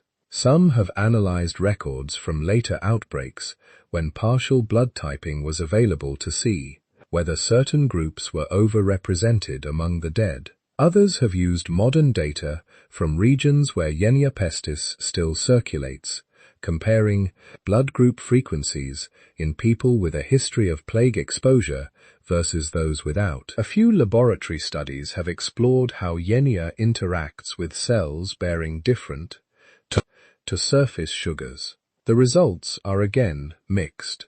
A few analyses have hinted that certain nonotypes might have fared differently during some outbreaks. Others see no significant association. The sample sizes are often small, the historical diagnosis uncertain, and the social context complicated. Who was exposed? Who could flee? Who was buried where? All depended on status, occupation, and geography, not just biology. These problems are not unique to smallpox or plague. For many historical diseases, typhoid fever, meningococcal infections, different strains of influenza, even some forms of viral hepatitis, there are scattered reports of associations. Type O might be more prone to severe disease here, type A there, type B somewhere else. Sometimes these match lab findings about how a pathogen binds to cells or evades immune molecules. Sometimes they don't. So why is the evidence so variable? Part of the answer lies in the pathogens themselves. Many infectious agents, especially RNA, viruses, and some bacteria, evolve quickly. The strain of influenza that circled the globe in 1918 is not the same as a seasonal flu strain today. Cholera in 19th century London was not genetically identical to modern strains in Bangladesh. If a particular pathogen once exploited a specific blood group antigen efficiently, a later strain might not. Another part lies in the historical record. Before the mid-9th century, systematic blood typing of entire populations was rare.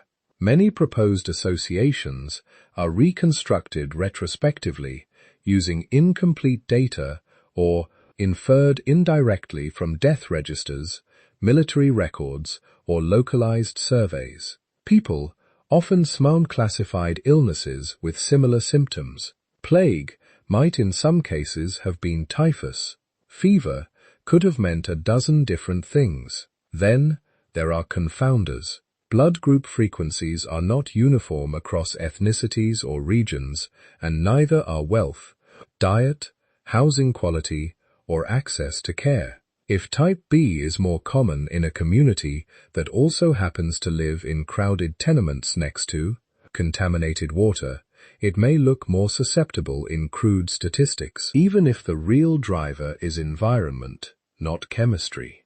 Modern epidemiology tries to untangle these threads by using careful study designs. Researchers compare cases and controls matched for age, sex, and background. They adjust statistically for known confounders. They look at large sample sizes to avoid being misled by random noise. But even now, not every study can account for every factor, and results can still disagree. To move beyond correlations, scientists combine these population studies with laboratory work and genetics. In the lab, they microcells engineered to display different antigens, then expose them to a virus or bacterium to see which ones it sticks to, enters, or kills more readily. They test whether antibodies against certain blood group sugars can block infection. They study how complement proteins and clotting factors, which are also influenced by behave during sepsis or viral inflammation. On the genetic side, they scan the genomes of large numbers of people looking for footprints of past selection, unusual patterns of variation around the locus that suggest a strong, relatively recent push. Then, they try to line up the estimated timing of that selection with known disease histories. Did a big shift in frequencies appear around the same era as a major epidemic in that region? Is there a plausible biological connection between the pathogen's lifestyle and the antigens it might encounter? Taken together, these approaches often produce a mosaic of evidence rather than a single sharp picture. For some pathogens like Plasmodium falciparum malaria, the pieces line up well.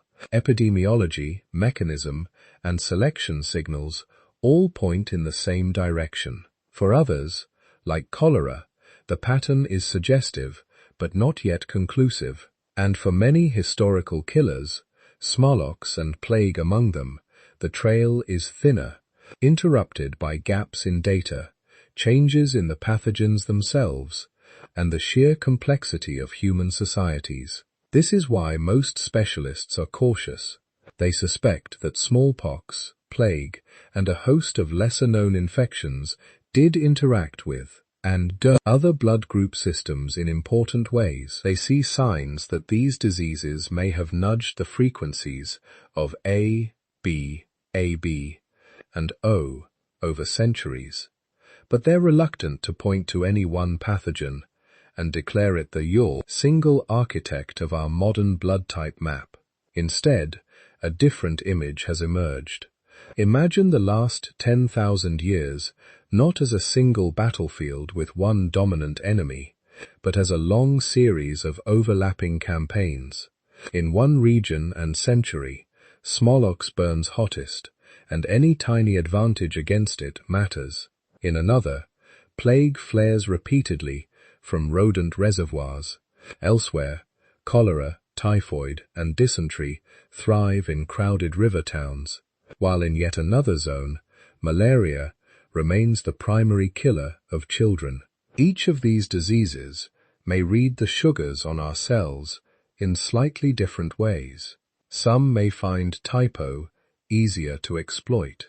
Others may struggle more with type B or AB. A few may be largely indifferent to, but care deeply about, other blood group systems or immune genes. Meanwhile, migrations, bottlenecks, and simple chance shuffle the deck of algals as people move, mix, and sometimes vanish. The result is the patchwork we see today. High B frequencies in parts of Asia, higher frequencies in the Americas, diverse mixes across Africa and Europe. Not the fingerprint of one pathogen, but of many, a mosaic of selective pressures layered on top of demographic history. When we look at that mosaic, we can sometimes pick out individual tiles. Malaria here, cholera there. For smallpox, plague, and other historic horrors, the tiles are more faded, the outlines blurrier. Some connections that seem convincing now may weaken as new data arrive. Others that look vague today may sharpen with better ancient DNA, more complete outbreak records, or new laboratory models. What remains constant is the underlying principle. For thousands of years, our blood group antigens have been part of a shifting conversation between human cells and the microbes that challenge them. Smallpox, plague, and the many other diseases our ancestors endured were all participants in that conversation, even if we cannot yet reconstruct every word.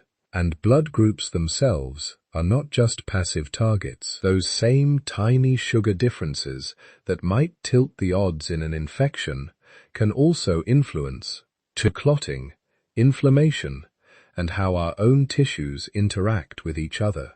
As we move beyond specific pathogens, another layer of selection begins to appear, one that comes not from dramatic epidemics, but from the quieter everyday risks of bleeding, pregnancy, and chronic disease. When scientists talk about disease pressures, it's easy to picture only the obvious villains: microbes, parasites, waves of infection sweeping through a village.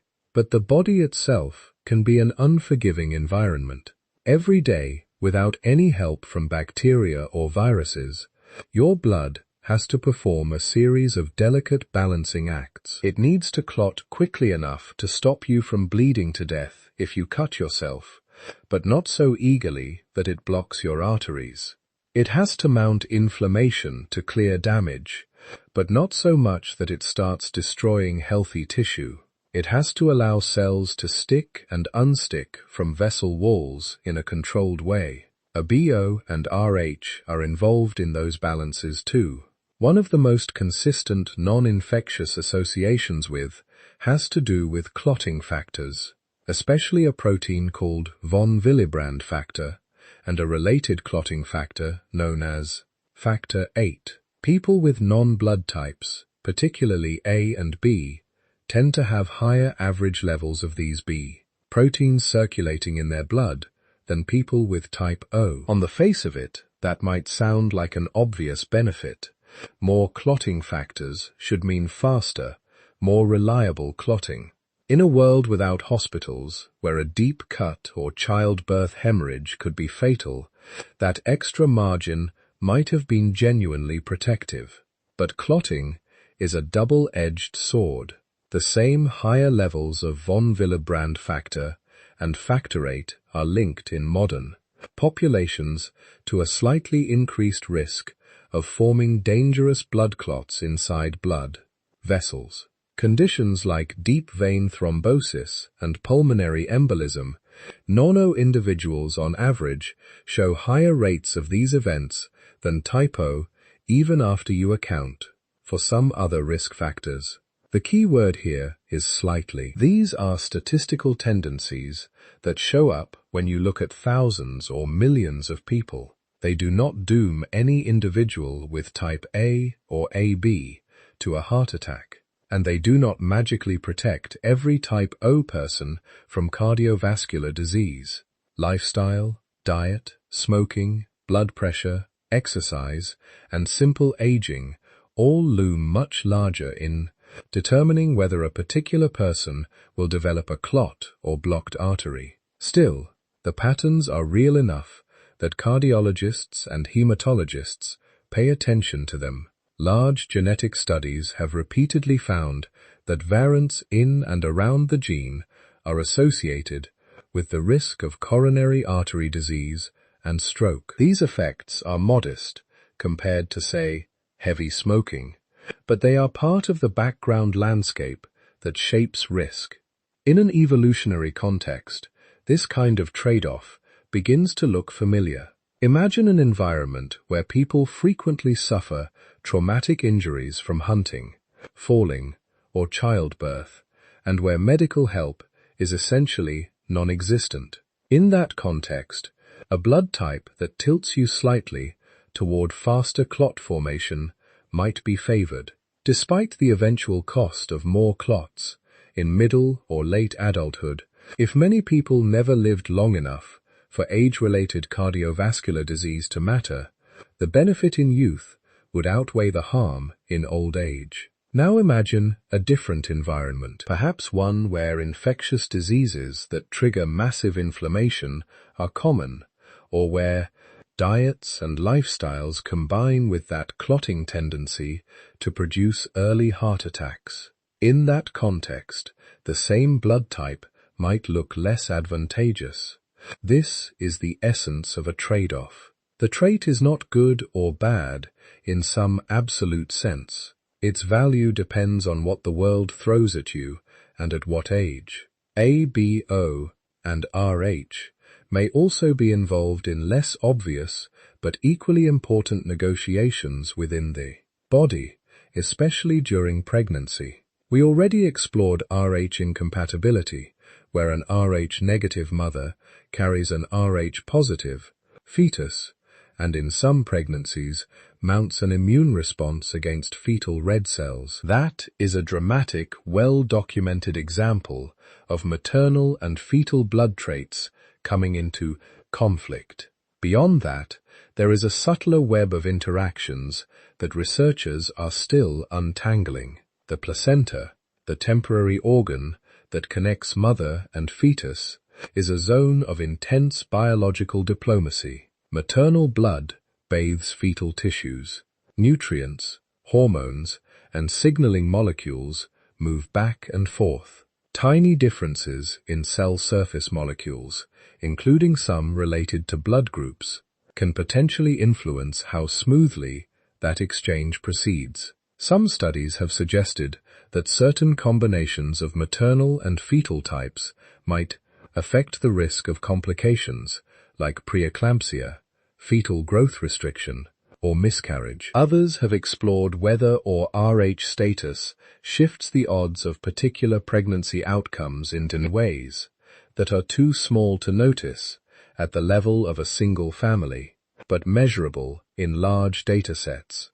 So far, the picture is hazy. Results differ between populations and study designs.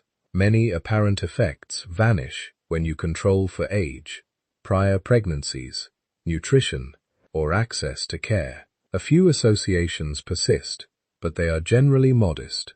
Again, nothing in this research justifies viewing a particular blood type as a sentence of reproductive difficulty or as a guarantee of smooth pregnancies. What it does suggest is that maternal-fetal interactions may have contributed in quiet, incremental ways to the evolutionary story of blood groups. If certain mother-child combinations slightly improved the odds of a successful birth in one physiological or cultural context, those combinations might leave a faint imprint on the gene pool over thousands of years.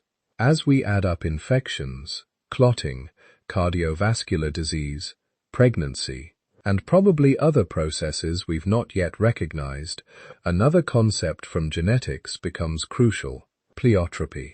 Pleiotropy is the idea that one gene can influence many seemingly unrelated traits. ABO is a classic example, the same gene that determines whether your red cells carry A, B, or O.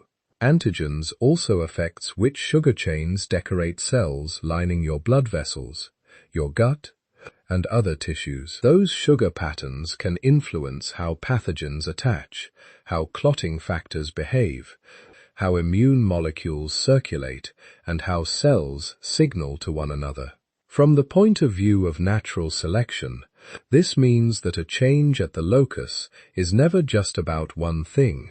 A variant that slightly reduces the risk of severe cholera might simultaneously raise the risk of a particular kind of thrombosis. A change that helps defend against one virus might alter how the placenta handles maternal antibodies.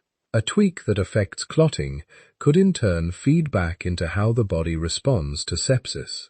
Rh is less pleiotropic in terms of obvious systemic effects. But even there, the story is likely larger than the simple presence or absence of the classic went-dient antigen.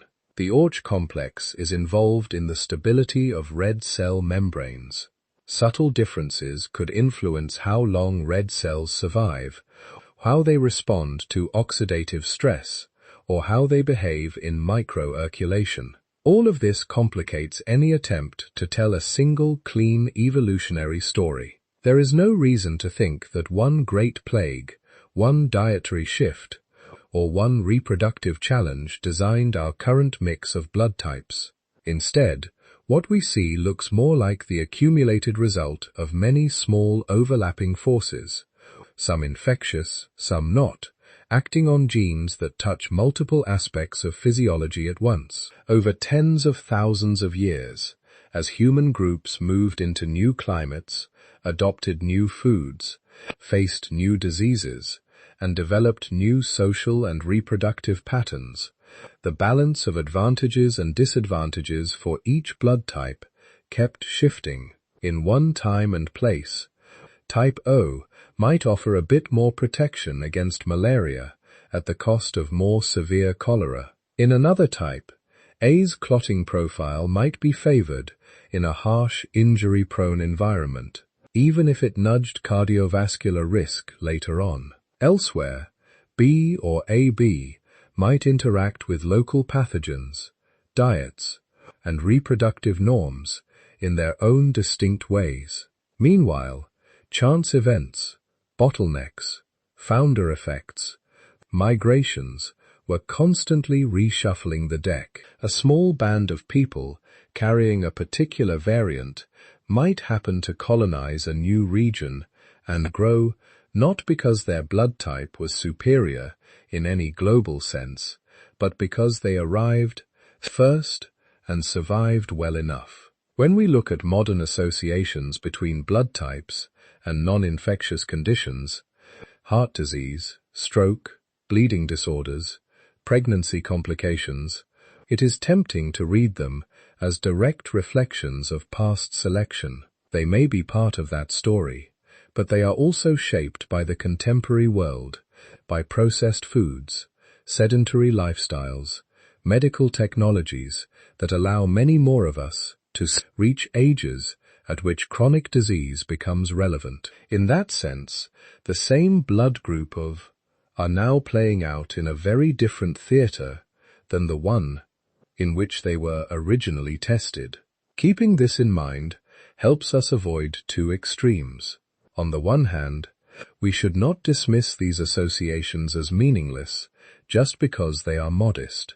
Small differences in risk can matter at the level of populations and over evolutionary time scales. On the other hand, we should not inflate them into destiny. Your blood type is one variable among many, and for most modern individuals, it is not the dominant driver of health outcomes. The persistence of multiple blood types in our species then probably reflects no single, dramatic explanation. Instead, it points to a long history of compromise. Genes with multiple effects being tugged in different directions by bleeding risks and clotting risks, by infections and inflammation, by maternal-fetal negotiations, and the hazards of aging. To see how deep that history runs, and how these tiny differences have moved with us across continents and millennia, we have to look not only at living people, but at those who left their DNA behind long ago, in bones, teeth, and frozen soils.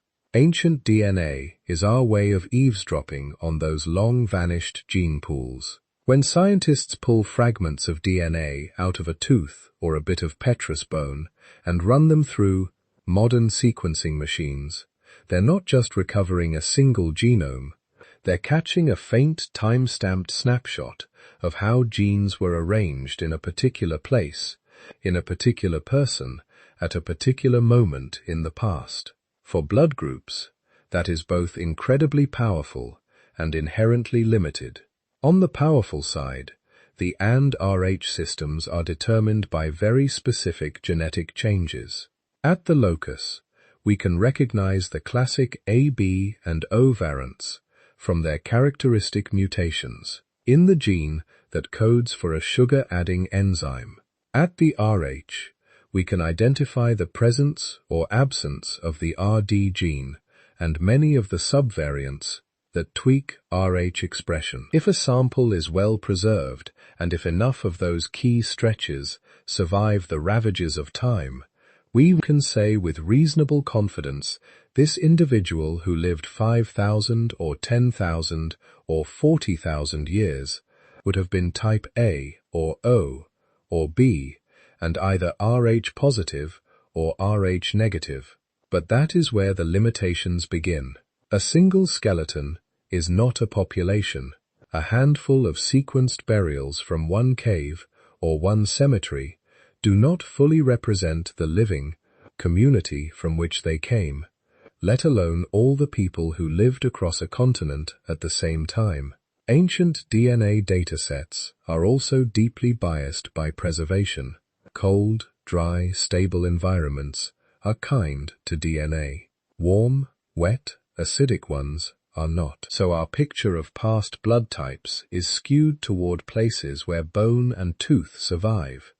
European caves and burial grounds, Siberian permafrost, high-altitude deserts, a few exceptionally dry sites in the Near East and the Americas, huge espias of the world's past populations, tropical Africa, much of South and Southeast Asia, land rainforest regions are either underrepresented or almost invisible in the ancient DNA record simply because their remains do not preserve as or have not yet been sampled. Then there is the human layer of bias. Archaeologists excavate certain sites more intensively than others. Museums decide which bones to curate. Geneticists choose which samples to sequence. Often we have more data from elites buried in monumental graves than from ordinary people whose remains were never preserved. All of that means that when we talk about ancient blood type frequencies, we are really talking about glimpses, patchy, uneven glimpses through the fog of time. Still, those glimpses are starting to outline a story. If you follow and Rh variants through the ancient DNA record, you see that the modern patchwork of blood types did not arise recently. It has deep roots that stretch back through the ice ages and the great movements of people that followed. Take the last glacial maximum, roughly 20,000 years ago. Much of northern Europe and North America lay under massive ice sheets. Conditions were harsh, and human populations in many regions shrank and retreated into more habitable pockets. Ice Age refugia in southern Europe, the Caucasus, parts of the Near East. Within those refuges, small groups of hunter-gatherers survived, reproduced, and slowly accumulated their own combinations of genetic variants, including and Rh moles. Some refugal groups might by chance have had more O alleles, others more A or B. There is no reason to think the distribution was uniform, even over relatively short distances. It almost certainly was not.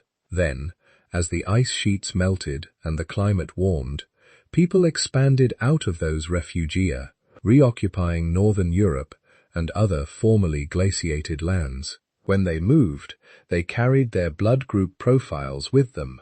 A valley, repopulated by descendants of one refugal group, would end up with a slightly different mix of blood types than a region colonized by another.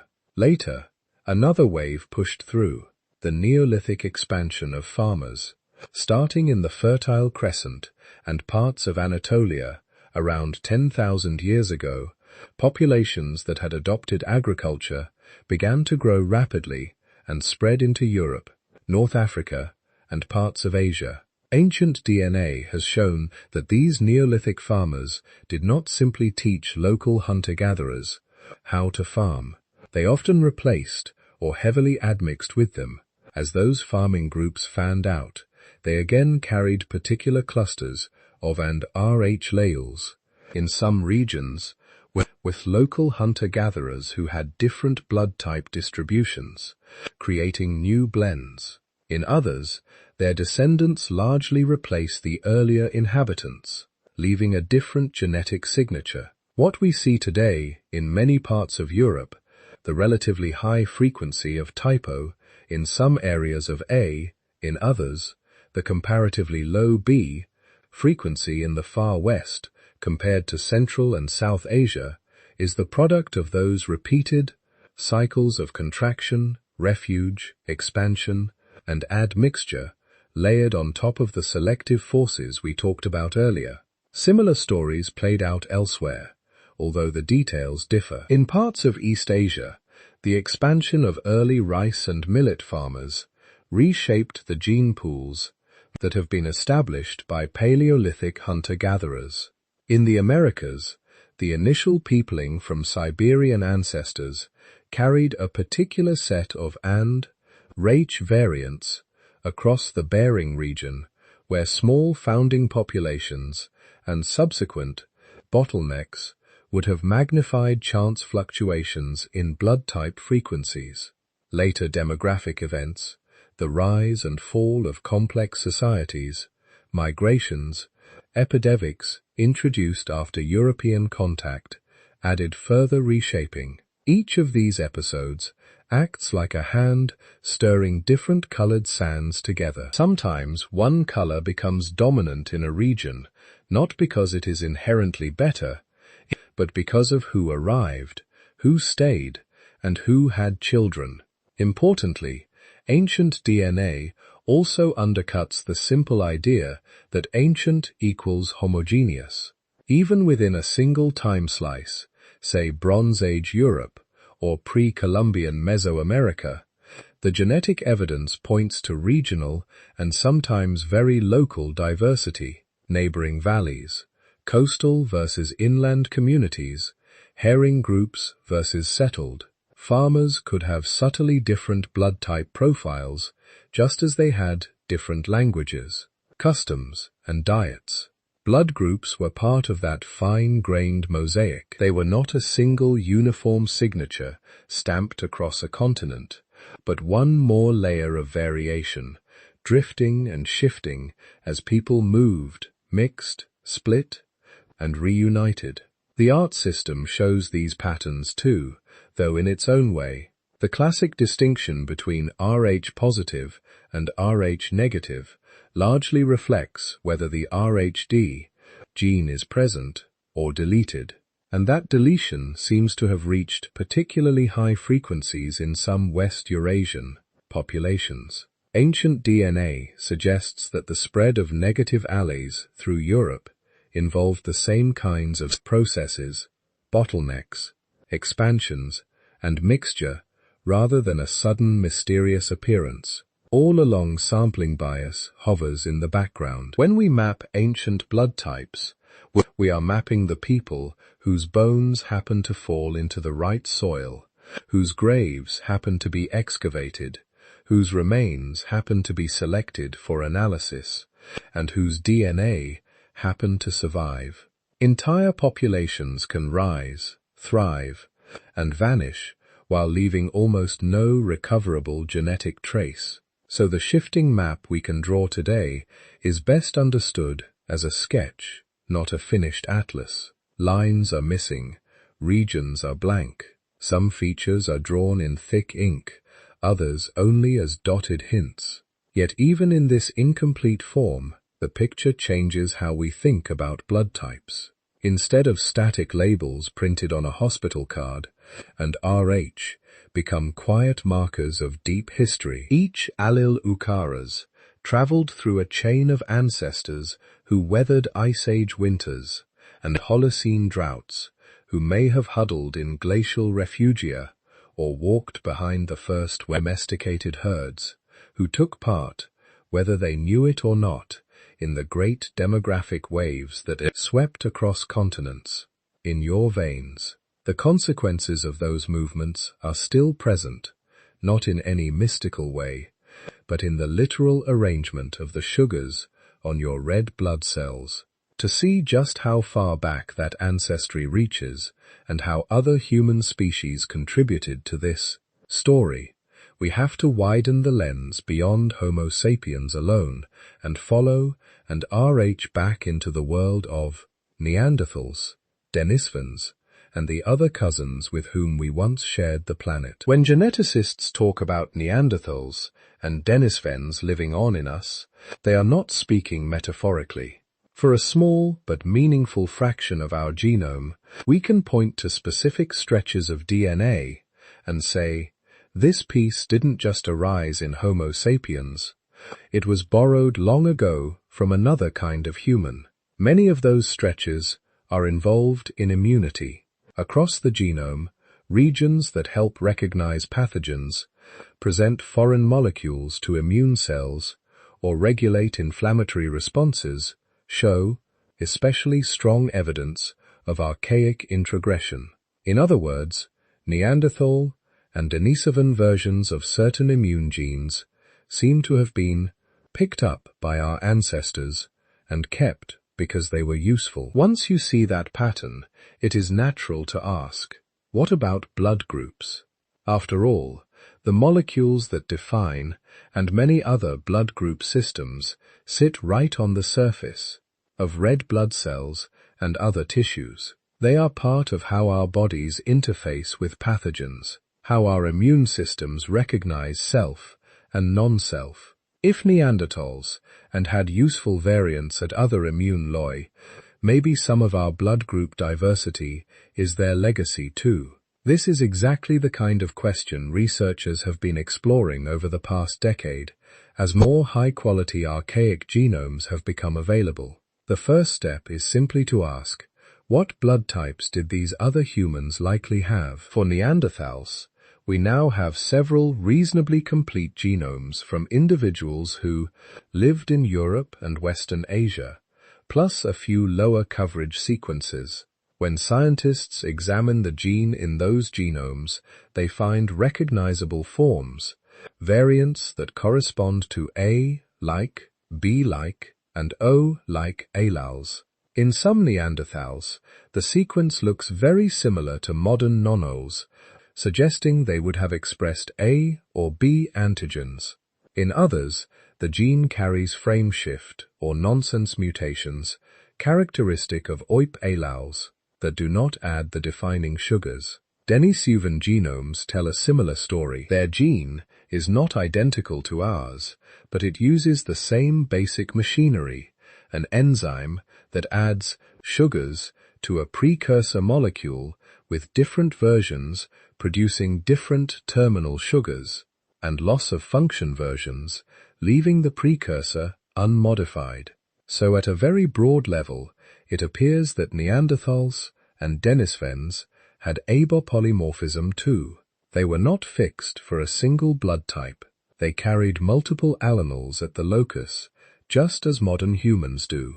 From there, the question becomes more subtle. When we see a particular variant in both Neanderthals and modern humans, how did that sharing arise? There are three main possibilities. One is shared ancestry. The polymorphism could be old enough that some of its variants were already present in the common ancestor of Neanderthals, Denisovans, and modern humans hundreds of thousands of years ago, and have simply been carried along in multiple lineages ever since. Another is introgression. A particular Neanderthal, or Denisovan, allele might have entered the Homo sapiens gene pool during interbreeding events in Eurasia, and then persisted at low or moderate frequency. The third is convergent evolution. Similar selective pressures could in principle produce similar functional variants, independently, in different lineages, especially at a locus where the same few positions can be tweaked in similar ways. Distinguishing among these scenarios is not always easy. In some cases, the broader genomic context points strongly to introgression. If a chunk of DNA around a blood-related gene looks distinctly Neanderthal-like, matching Neanderthal sequences much more closely than African modern human sequences, And if that chunk is found only in non-African populations today, the simplest explanation is that it arrived via interbreeding after modern humans left Africa. Several immune loci fit this pattern clearly. For blood group systems, the evidence so far is more patchy. For example, some studies have identified Neanderthal-derived haplotypes types near genes involved in red blood cell antigens and coagulation. These segments appear to influence traits such as clotting risk or susceptibility to certain infections, and they carry telltale signatures of archaic origin. That makes them good candidates for adaptive introgression, inherited from Neanderthals, because they conferred a survival advantage in Eurasian environments. At the locus itself, the picture is more mixed. Certain rare or geographically restricted H-let types in modern populations resemble the form seen in Neanderthals more than the predominant modern variants. Some researchers have suggested that these could represent Neanderthal-derived alleles that slipped into our gene pool and survived, perhaps under balancing selection that favors diversity at this site.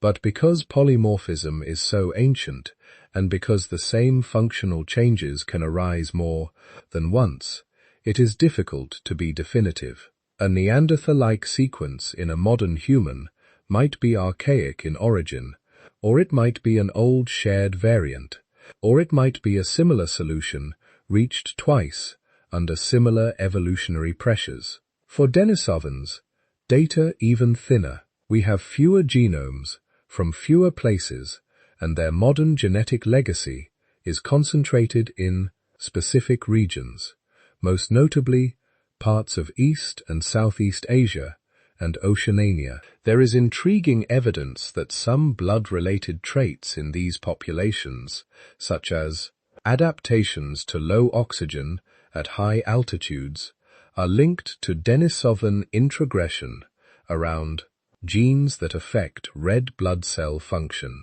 But clear examples involving the classic or Rh systems remain tentative. AH in particular is technically harder to reconstruct from fragmentary ancient DNA because the RHD region is structurally complex and prone to deletions and duplications. So while we can detect some Neanderthal and Denisovan contributions to broader red blood cell biology, the fine-grained story of Rh variants in archaic humans is still emerging. Amid these uncertainties, one conclusion has become steadily more secure. ABO is old, very old. When scientists compare the gene across primates, chimpanzees, gorillas, orangutans, and several monkey species, they find clear A-like and B-like variants, and in some cases, O-like loss-of-function alkyls as well. The molecular signatures that define A and B in humans are echoed in these other primates along very similar lines. The simplest explanation is that a form of polymorphism has been maintained in primate lineages for tens of millions of years, not always with exactly the same algyls and not always under exactly the same selective pressures, but with the same basic pattern. Multiple versions of the sugar-adding enzyme coexisting in populations for far longer than you would expect if one were simply best and the others were destined to vanish. This kind of long-term maintenance is classic balancing selection. It suggests that different types have had different advantages and disadvantages in different ecological and pathogen environments, and that no single version has ever been universally superior for long enough to erase the others. Seen from that perspective, Neanderthals and Denisovanans were not exotic outliers in our blood group story. They were participants in a much older pattern. They inherited a polymorphic system from ancestors who were already playing this evolutionary balancing act. They may have added their own twists, unique variants, local adaptations, perhaps even contributions to our own gene pool at immune-related sites before disappearing as distinct populations. Modern humans, for our part, carry a mosaic genome mostly shaped within our own lineage, but with tiles contributed by these archaic cousins at some points and by much older primate evolution at others. When you look at your blood type against that backdrop, it becomes less a label pinned to a single species and more a faint echo of deep time. The A, B, or O you carry might trace its functional logic back to early apes. Some of the immune nuances that travel with it may have been sharpened in Neanderthal caves or Dennis mountain camps. Others arose entirely within Homo sapiens, in farmers' villages or hunter-gatherers' camps, far more recently. Untangling those layers is an ongoing project. Each new archaic genome, each better-resolved ancient sequence, adds a tiny bit of clarity. For now, we can say with some confidence that parts of the immune landscape around our blood groups bear the imprint of contact with other human species, and that the system itself is far older than Homo sapiens. But which specific variants in your veins are Neanderthal gifts, which are Denisvan legacies, which are shared inheritances from ancient primates, and which are purely our own inventions? That remains an open question. In other words, when we talk about our blood types, we may be telling a story that began long before there was anything on Earth that we would recognize as us. By the time scientists understood that these ancient tangled histories lay behind something as ordinary as a blood type, the way we use that knowledge had already begun to change the modern world. At first, blood groups were a strictly practical discovery. In the early 20th century, when physicians started to grasp the system, transfusion medicine was still a dangerous improvisational practice. Surgeons knew blood loss killed patients. They knew that giving blood sometimes saved them and sometimes killed them faster.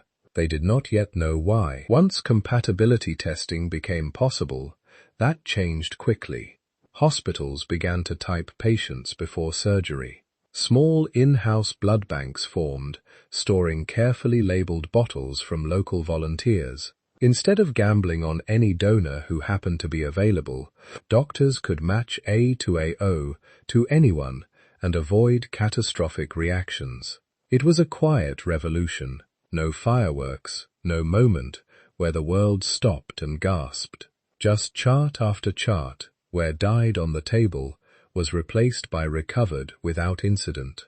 Then came war.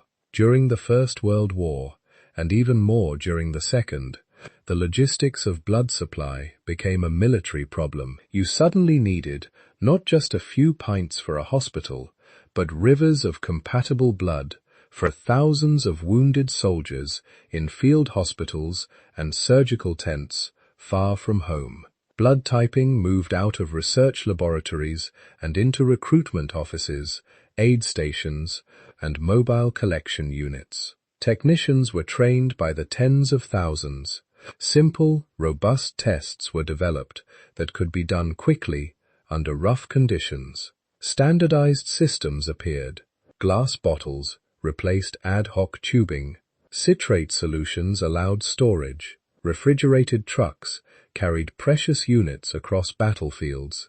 Along the way, people began to carry their blood type on paper tags, on metal discs, on cards tucked into uniforms. For many of those soldiers, that little code, a positive, O negative, B positive, was the first time their blood group had become part of how they imagined themselves. It was no longer just a laboratory result. It was stamped onto their dog tags, part of their official identity in a world where a few minutes could make the difference between life and death. After the wars, that infrastructure did not vanish. It came home. Civilian blood banks expanded. National and regional systems for collecting, testing, and distributing blood were built on top of the wartime experience. Hospitals integrated blood typing into routine admissions. Expectant mothers were typed as part of prenatal care, especially after the Rh factor and hemolytic disease of the newborn were understood.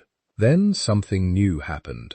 Charities and health systems realized that blood wasn't just a medical commodity. It depended on people, on volunteers who would come in, roll up a sleeve, and give. And blood drives became community events at schools, workplaces, churches, factories.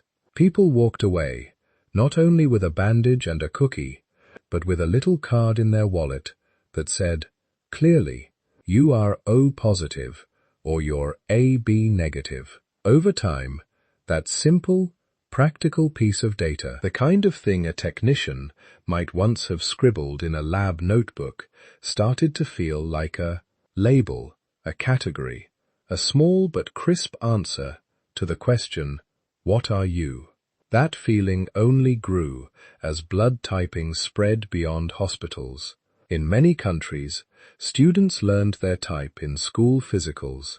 Some government ads added it. Military conscription made it nearly universal in certain populations. Once a trait is widespread, easily measured, and reduced to a handful of letters and symbols, it becomes almost irresistible as a hook for identity. Humans have always done this. We gravitate towards simple categories: zodiac signs, birth order, handedness, 4 temperaments, introvert versus extrovert. The categories don't need to be especially accurate. They just need to be memorable, easy to talk about, and flexible enough that people can see themselves in them. Blood type, with its short codes and clear-cut alternatives, fit the pattern perfectly. In some cultures, especially in parts of East Asia, this tendency crystallized into elaborate narratives. In Japan, for example, the idea that blood type reflects personality emerged in the early 20th century, was amplified by popular books in the 1970s and 1980s, and has lingered ever since. In these narratives, type A people are often described as meticulous and earnest, type B as creative and free-spirited, type O as confident leaders, type A as complex or eccentric. Similar stories circulate in South Korea and elsewhere, showing up in magazines, TV shows, even matchmaking profiles. Scientifically, there's no robust evidence that type predicts personality in this way. Large studies that compare blood type with psychological traits consistently find tiny, inconsistent effects at best. Exactly what you would expect from random variation and confirmation bias. But socially, the narratives are real. They function like any other folk taxonomy of character. People joke about their type, blame it for quirks, use it as a light-hearted way to talk about compatibility. Over time, those stories can even become self-fulfilling as individuals lean into traits they believe fit their type. Behind this, it's a deeper pattern. Our brains like clean lines. The world and our biology are not clean. A system, like is, actually messy. Dozens of rare subtypes, partial antigens, interactions with many other blood group LOI.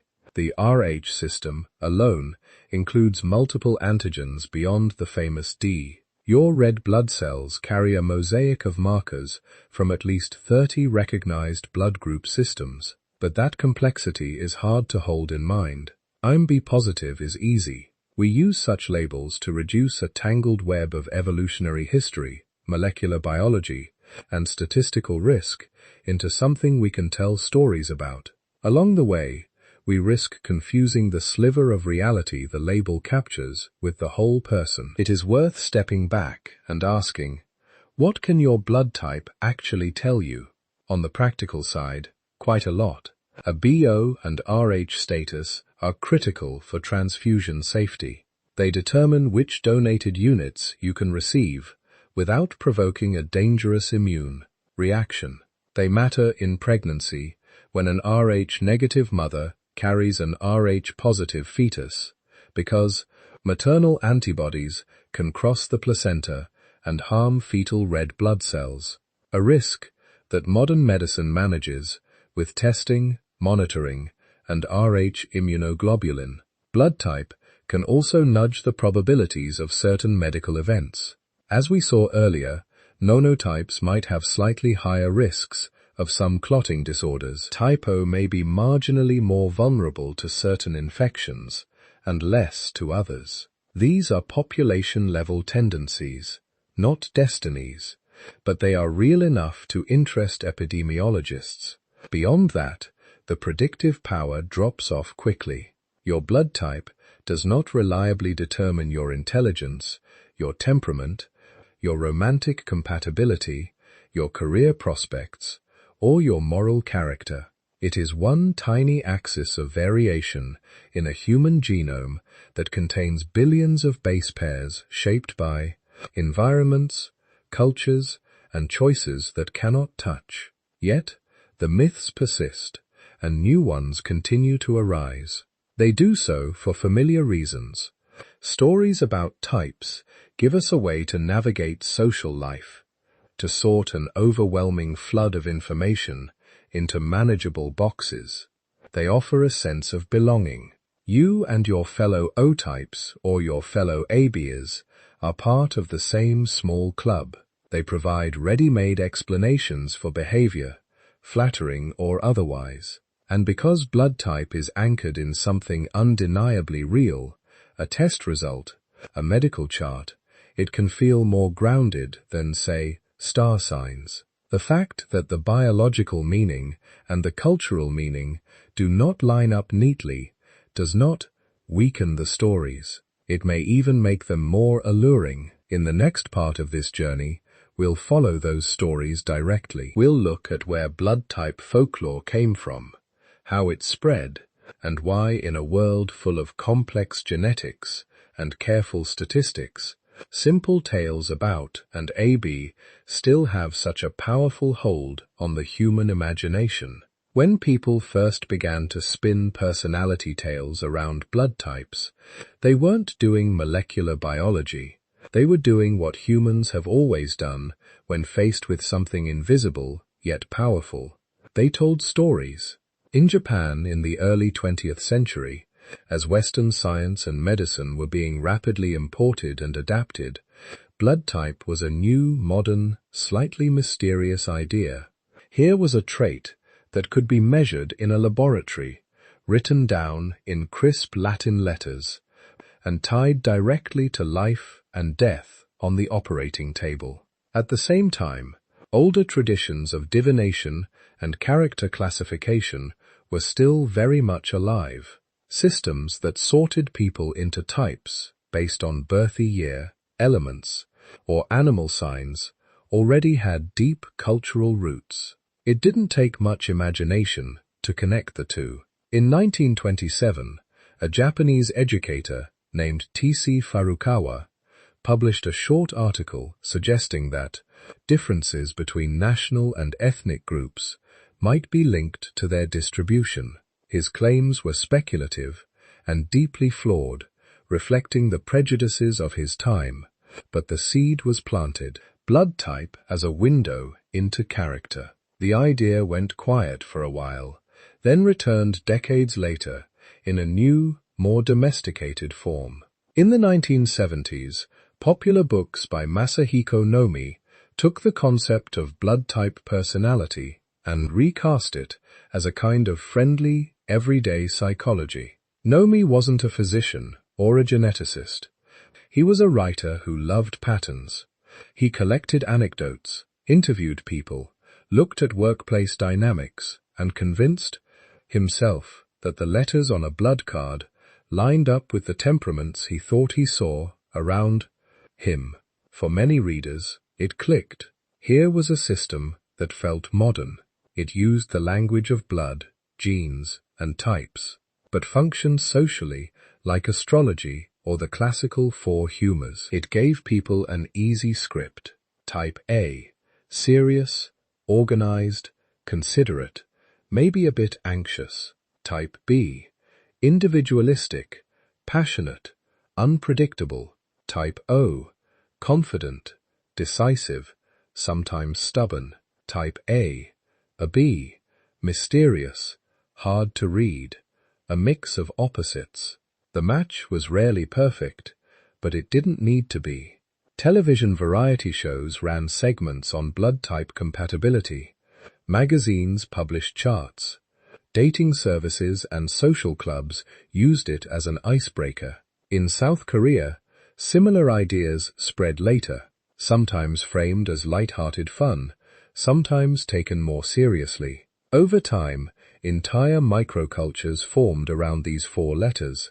People shared stories of relationships that proved the compatibility charts. Parents compared their children's types and nodded knowingly at their differences.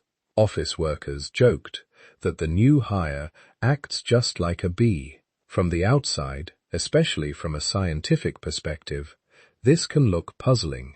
Study after study finds no robust link between type and personality traits when you measure them carefully with standardized tests. Whatever faint patterns appear tend to vanish or flip when the sample changes or the method improves. Exactly what you would expect if you're mostly measuring noise. But from the inside, the blood type stories feel convincing. There are good reasons for that. One is confirmation bias. When you hear that type A people are conscientious, you don't test that claim against every type A person you know. You notice the colleagues who fit the description, the friend who always arrives 5 minutes early, the cousin who color codes their planner, and you say, "That's so A." The people who don't fit, they slip out of focus. The same happens for type Bs, who are messy, Os who like being in charge, Abs who seem contradictory. The matches stick in memory, the mismatches dissolve. Another is social reinforcement. If your peers talk about blood types, you pick up the language. At parties, in classrooms, online, people ask, "What's your type?" If you say you're B and everyone laughs and says, "Oh, that explains it," you get a small, immediate reward. You feel seen, included. Over time, you may even exaggerate or downplay certain traits to match what others expect of your type. Personality isn't fixed. It's shaped by feedback. A folklore system can become a gentle script that people act into. Then there's the comfort of identity. Being human is confusing. We're bundles of contradictions, changing across situations and years. Any tidy label that promises to distill that complexity into a few adjectives is tempting. It offers a story about who you are and why you are that way. A story that does not blame your choices or your upbringing, but something neutral and shared. My blood. It can also make other people's quirks more tolerable. He's not being difficult. He's just an O can soften frustration. The way she's a Leo, or he's the oldest child, sometimes does. Blood type folklore, then, is not primarily about biology. It is about social needs. When you zoom back out to the actual immunology, the contrast is stark. Antigens are specific sugar molecules attached to the surface of your red blood cells and some other tissues. They are built by enzymes encoded by the gene, which either add certain sugar units to a base structure for A and B, or leave it unmodified for O. Your immune system learns to ignore the antigens your own cells carry and to treat the others as foreign. That is why a type A person has anti-B antibodies, type B has anti-A, type O has both, and type AB has neither. Those antibodies are small Y-shaped proteins that circulate in your plasma, ready to bind to mismatched red cells and flag them for destruction. This is crucial for defense against pathogens, but it can be catastrophic if incompatible blood is transfused. That's the core of biology. Chemistry on the cell surface, proteins in the blood, and the finely tuned pattern recognition system we call the immune response. Nothing in that picture points naturally to introversion or leadership style. The evolutionary pressures that shaped variation may be cholera in one region, malaria in another, other pathogens and clotting risks elsewhere, operated on survival and reproduction, not on whether you like small talk. The stories that say otherwise are part of a different layer of reality. They are cultural adaptations, not genetic ones. They spread because they are catchy, not because they are true. They help people navigate relationships and social expectations, at least in the short term. In that sense, they have their own kind of fitness, but they also carry ethical risks. When a light-hearted typology becomes a serious basis for judgment, it can slide into stereotyping. In Japan and South Korea, there have been documented cases of what the media call blood type harassment, people being teased, excluded, or even disadvantaged at work or school because their type is associated with negative traits. Employers have reportedly asked job candidates for their blood type. Children have been bullied with it as an excuse. From a medical standpoint, misinformation can be more quietly harmful. If someone hears that a certain blood type is strong against disease, they might ignore screening or downplay symptoms. If another type is described as weak, people may worry unnecessarily about conditions that have little to do with folk. Claims about diet or exercise based on blood type can distract from more solid advice about nutrition, sleep, and activity that applies across all groups. So, how do you enjoy the cultural side of blood types without getting pulled into pseudoscience? One approach is to treat these narratives as what they really are, modern folklore. You can appreciate them the way you might appreciate horoscopes, personality quizzes, or traditional stories about apicious birth years. They can be conversation starters, bits of shared language, small windows into how different societies mix old ideas with new science. You can smile when someone says that's such a thing to do, without assuming that their blood cells actually dictated their behavior. At the same time, you can quietly keep two categories in mind. In one category sits the measurable biology of antigens and antibodies, the evolutionary history of pathogens and populations, the clinical realities of transfusion reactions and Rh-incompatible pregnancies. This is the domain where blood type truly matters for your body. In the other sit the stories we build around those facts, stories of personality, compatibility, destiny. Some are playful, some are earnest. All of them tell you far more about human imagination than about glycans on red blood cells. The real mystery of blood types, the one that science keeps chipping away at, is not mystical. It lives in evolution and history. Why did these particular antigens arise when they did? How did ancient epidemics and migrations sculpt their frequencies across continents? Why do some rare types cluster in specific populations? And what does that tell us about old bottlenecks, founder effects, and vanished ways of life? Those are questions that connect your veins to Neanderthals, Denisovans, medieval plagues, tropical parasites, and the logistics of 20th century wars. They are strange and beautiful enough that we do not need to give supernatural powers. We can let science handle the part of the story written in sugars and proteins, and let culture handle the jokes, the myths, and the small comforts of saying, I'm a or I'm o, and seeing someone else nod in recognition.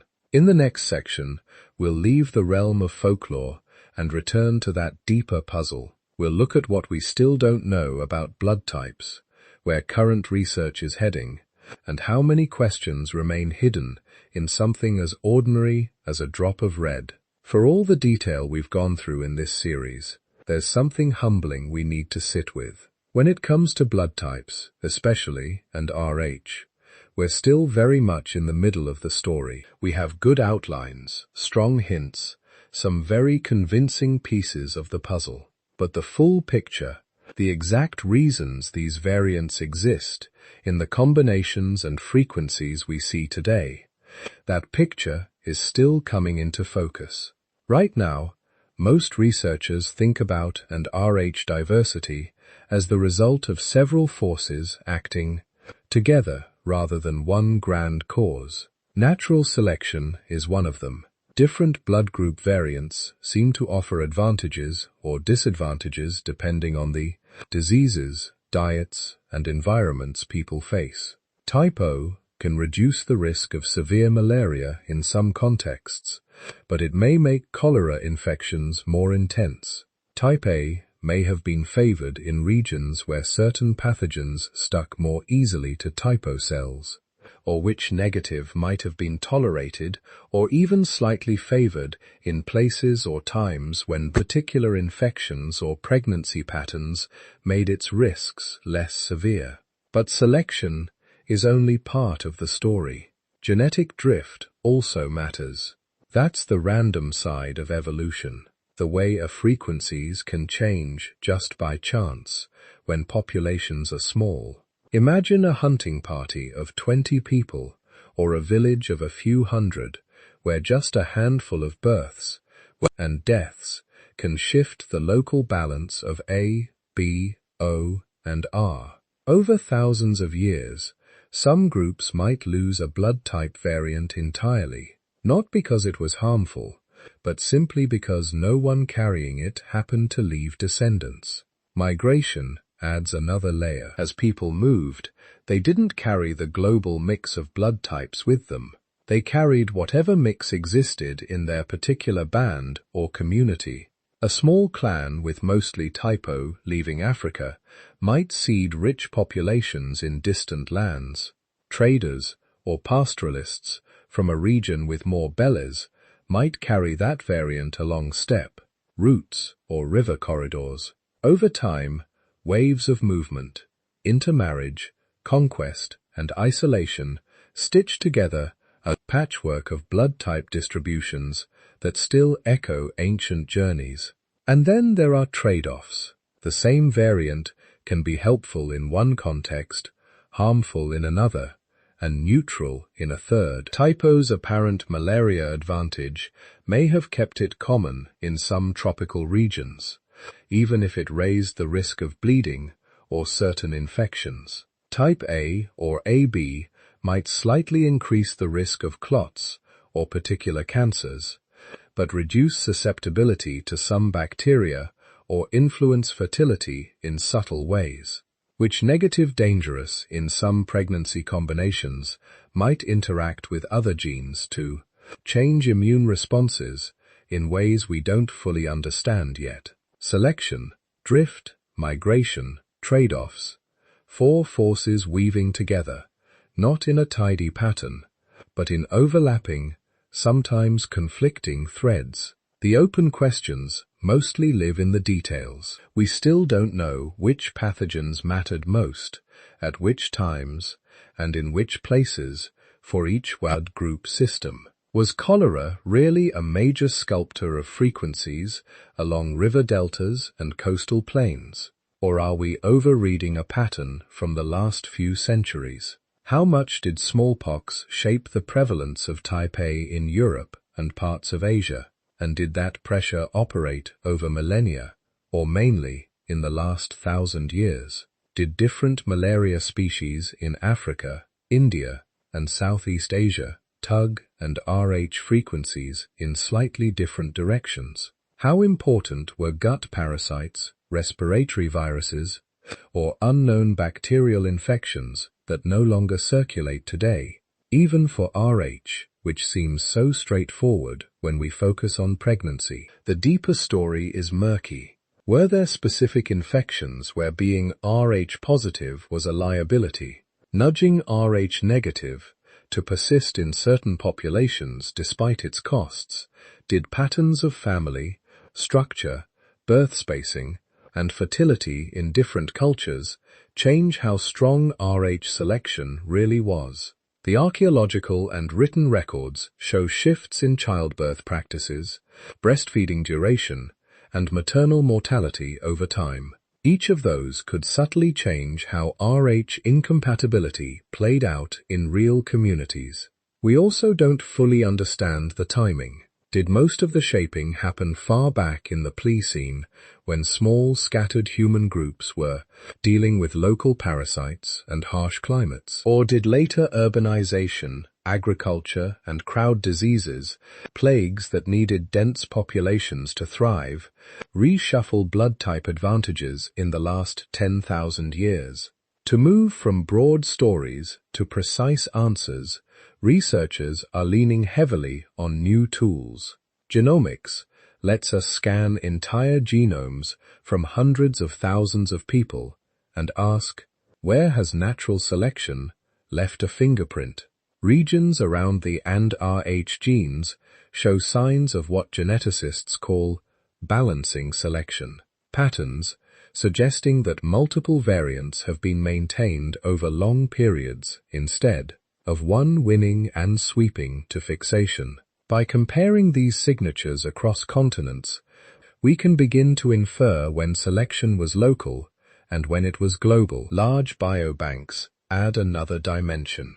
In places like the UK, Finland, Japan, and increasingly in other countries, volunteers have given blood or saliva samples along with detailed health records that allows researchers to link specific blood types and even finer variations within the AND Rh systems to hundreds of medical traits, clotting disorders, infection outcomes, pregnancy complications, autoimmune diseases.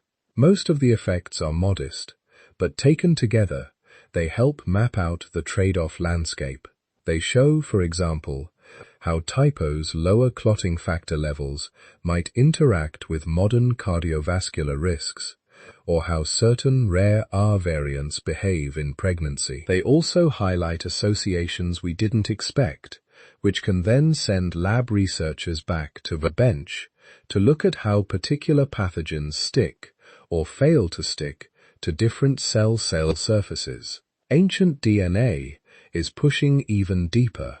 Early studies could only tell us rough ancestry components. This skeleton looks more like modern Europeans, that one more like East Asians or indigenous Americans. Newer work is precise enough to call some blood group alleles directly from ancient bones and teeth, as more Neanderthal and Denisovan genomes are sequenced, and as we get higher quality DNA from early farmers, hunter-gatherers, and pastoralists, we'll be able to trace and Rh variants along specific migration routes. We'll see when a particular allele first appears in a region, when its frequency jumps or drops, and whether those changes line up with evidence of new diseases, climate shifts, or population turnovers in the archaeological record. Piece by piece, timelines will sharpen, mechanisms will move from maybe to probably, from broad speculation to well-tested models. But even with perfect data, there's a deeper reason the story will never reduce to a single, decisive cause. Complex traits in human evolution almost never have one explanation. Height, skin color, lactose tolerance, mental health vulnerabilities. Each turns out to involve many genes, many environments, and many historical contingencies layered together. Blood type diversity is no different. There was no single ancient epidemic that created type B. No one river valley that invented Rh negative. Instead, there were countless small events, births and deaths, migrations and isolations, fevers survived and pregnancies lost, trade routes opening and closing, climates warming and cooling. Each event nudged frequencies a fraction of a percent. Over tens of thousands of years, those nudges accumulated into the patterns we see now. Holding that kind of complexity in mind can feel unsatisfying at first. We often want a clean narrative. Malaria did it, or plague did it, a single villain or hero that explains everything. But the real story is richer, and in a way more human. It reflects the messy, branching, uncertain paths our ancestors actually walked. As we explore that uncertainty, this is also a good moment to mention something new we've been working on. If you'd like to drift off to more stories like this, woven from genetics, archaeology, and deep time, our book is now available at sleepytimehistory.com. And there's a discount this week.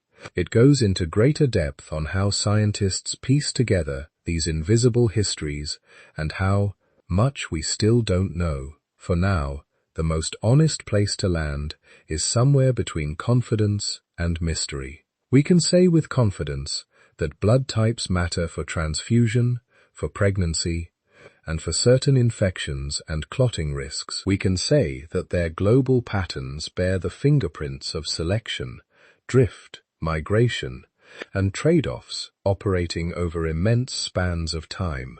At the same time, we can admit that many specifics remain fuzzy. Which outbreaks, in which centuries, tipped the balance toward or away from a given allele? How interactions between blood groups and other genes shaped fertility in particular cultures? How many ancient pathogens have disappeared without leaving a clear trace, taking their side of the story with them? Learning to sit with that is its own kind of skill. To look at a drop of blood and know that part of its history is clear, mapped in textbooks and hospital protocols, while another part fades into mist somewhere between Neanderthals, Denisovans, and unrecorded epidemics. In the final section, we'll gather these threads together. We'll return to the idea we started with, that there is an ancient mystery still inside us, written, not in prophecy or personality charts, but in the quiet, persistent diversity of the blood that keeps us alive. So now we're back where we began. Somewhere inside you, circulating quietly while you listen to this, are a few small molecular differences that we call a blood type. A, B, AB, or O, H positive, or R, H negative. Just a handful of sugars on the surface of your red blood cells, and a protein that may or may not be there. On the surface, it's chemistry. Straightforward biochemistry. Enzymes that add or don't add a tiny sugar. Antibodies that recognize self and not self. Lab tests that sort blood into neat columns and cross-matching tables that tell doctors who safely donate to whom. But once you step back, those same little sugars stop looking ordinary. They become the fingerprints of history. They carry the legacy of trial and error medicine when physicians tried transfusions without knowing why some patients survived and others died. They carry the story of a young scientist in the early 1900s watching red cells clump under a microscope and realizing that humans were not all the same inside. They carry the slow building of compatibility charts, blood banks, Rh testing in pregnancy, and the quiet routines that now save lives every day in hospitals around the world. They also carry something older. Every time your heart beats, it's pushing through your arteries. A record of ancient battles you never saw. Malaria parasites learning how to invade red cells and your ancestors' cells changing in response. Bacteria in river water and coastal estuaries binding more easily to one blood group than another. Viruses riding through crowded cities, taking a slightly higher toll on some types and sparing others. Plagues we know by name, smallpox, cholera, and others that vanished before anyone wrote them down. Over and over, tiny differences in risk, a few percentage points here and there, added up. Someone with one blood type survived a fever long enough to have children. Someone with another type had fewer pregnancy complications or fewer deadly clots in one round. In a different place or time, the advantage flipped. What was helpful in a malarial swamp could be harmful in a freezing steppe or in a crowded medieval town. Layered on top of that is movement. Bands of hunter-gatherers carrying their local blend of and Rh as they followed herds and rivers. Early farmers and herders spreading out from a fertile valley, bringing not just crops and animals, but their particular genetic mix. Traders crossing deserts and seas, marrying into distant communities and stitching together far-flung bloodlines. Each journey slightly reshaped the map of blood types, leaving traces that can still be seen in global patterns today. Underneath all of it lies deeper time, the fused chromosome that marks us as descendants of a small, ancient population. The echoes of Neanderthal and Denisovan DNA, including blood group variants they carried and passed on when our lineages met and interbred. The long shadow of prehistoric epidemics, climate swings, and migrations that no one recorded. But that left subtle signatures in the genes that control the antigens on your red cells. So when you hear type A or type O on a hospital bracelet, you're hearing a label that sits at the intersection of molecules, medicine, evolution, disease, and human movement. It's a practical label. It matters if you ever need a transfusion or if you're pregnant and Rh negative. It nudges your risk of certain infections and clots very slightly up or down. For most people, most of the time, it quietly does its work without drawing attention to itself. But it's also a story that began long before anyone wrote or farmed or built cities, a story of survival in small, scattered groups, of bodies adapting, not perfectly, but well enough to a changing, dangerous world, of different human populations meeting, mixing, and moving on, of ancient relatives like Neanderthals and Denisovans, leaving faint but real traces in the way some of our blood groups are structured today. The main thread running through all of this is that your blood type isn't a personality category or a mystical sign. It's living history. History shaped by pressures we can partly trace. Malaria here, smallpox there, cholera along certain coasts, and by many more forces we can only glimpse. As our tools improve, that story will get sharper.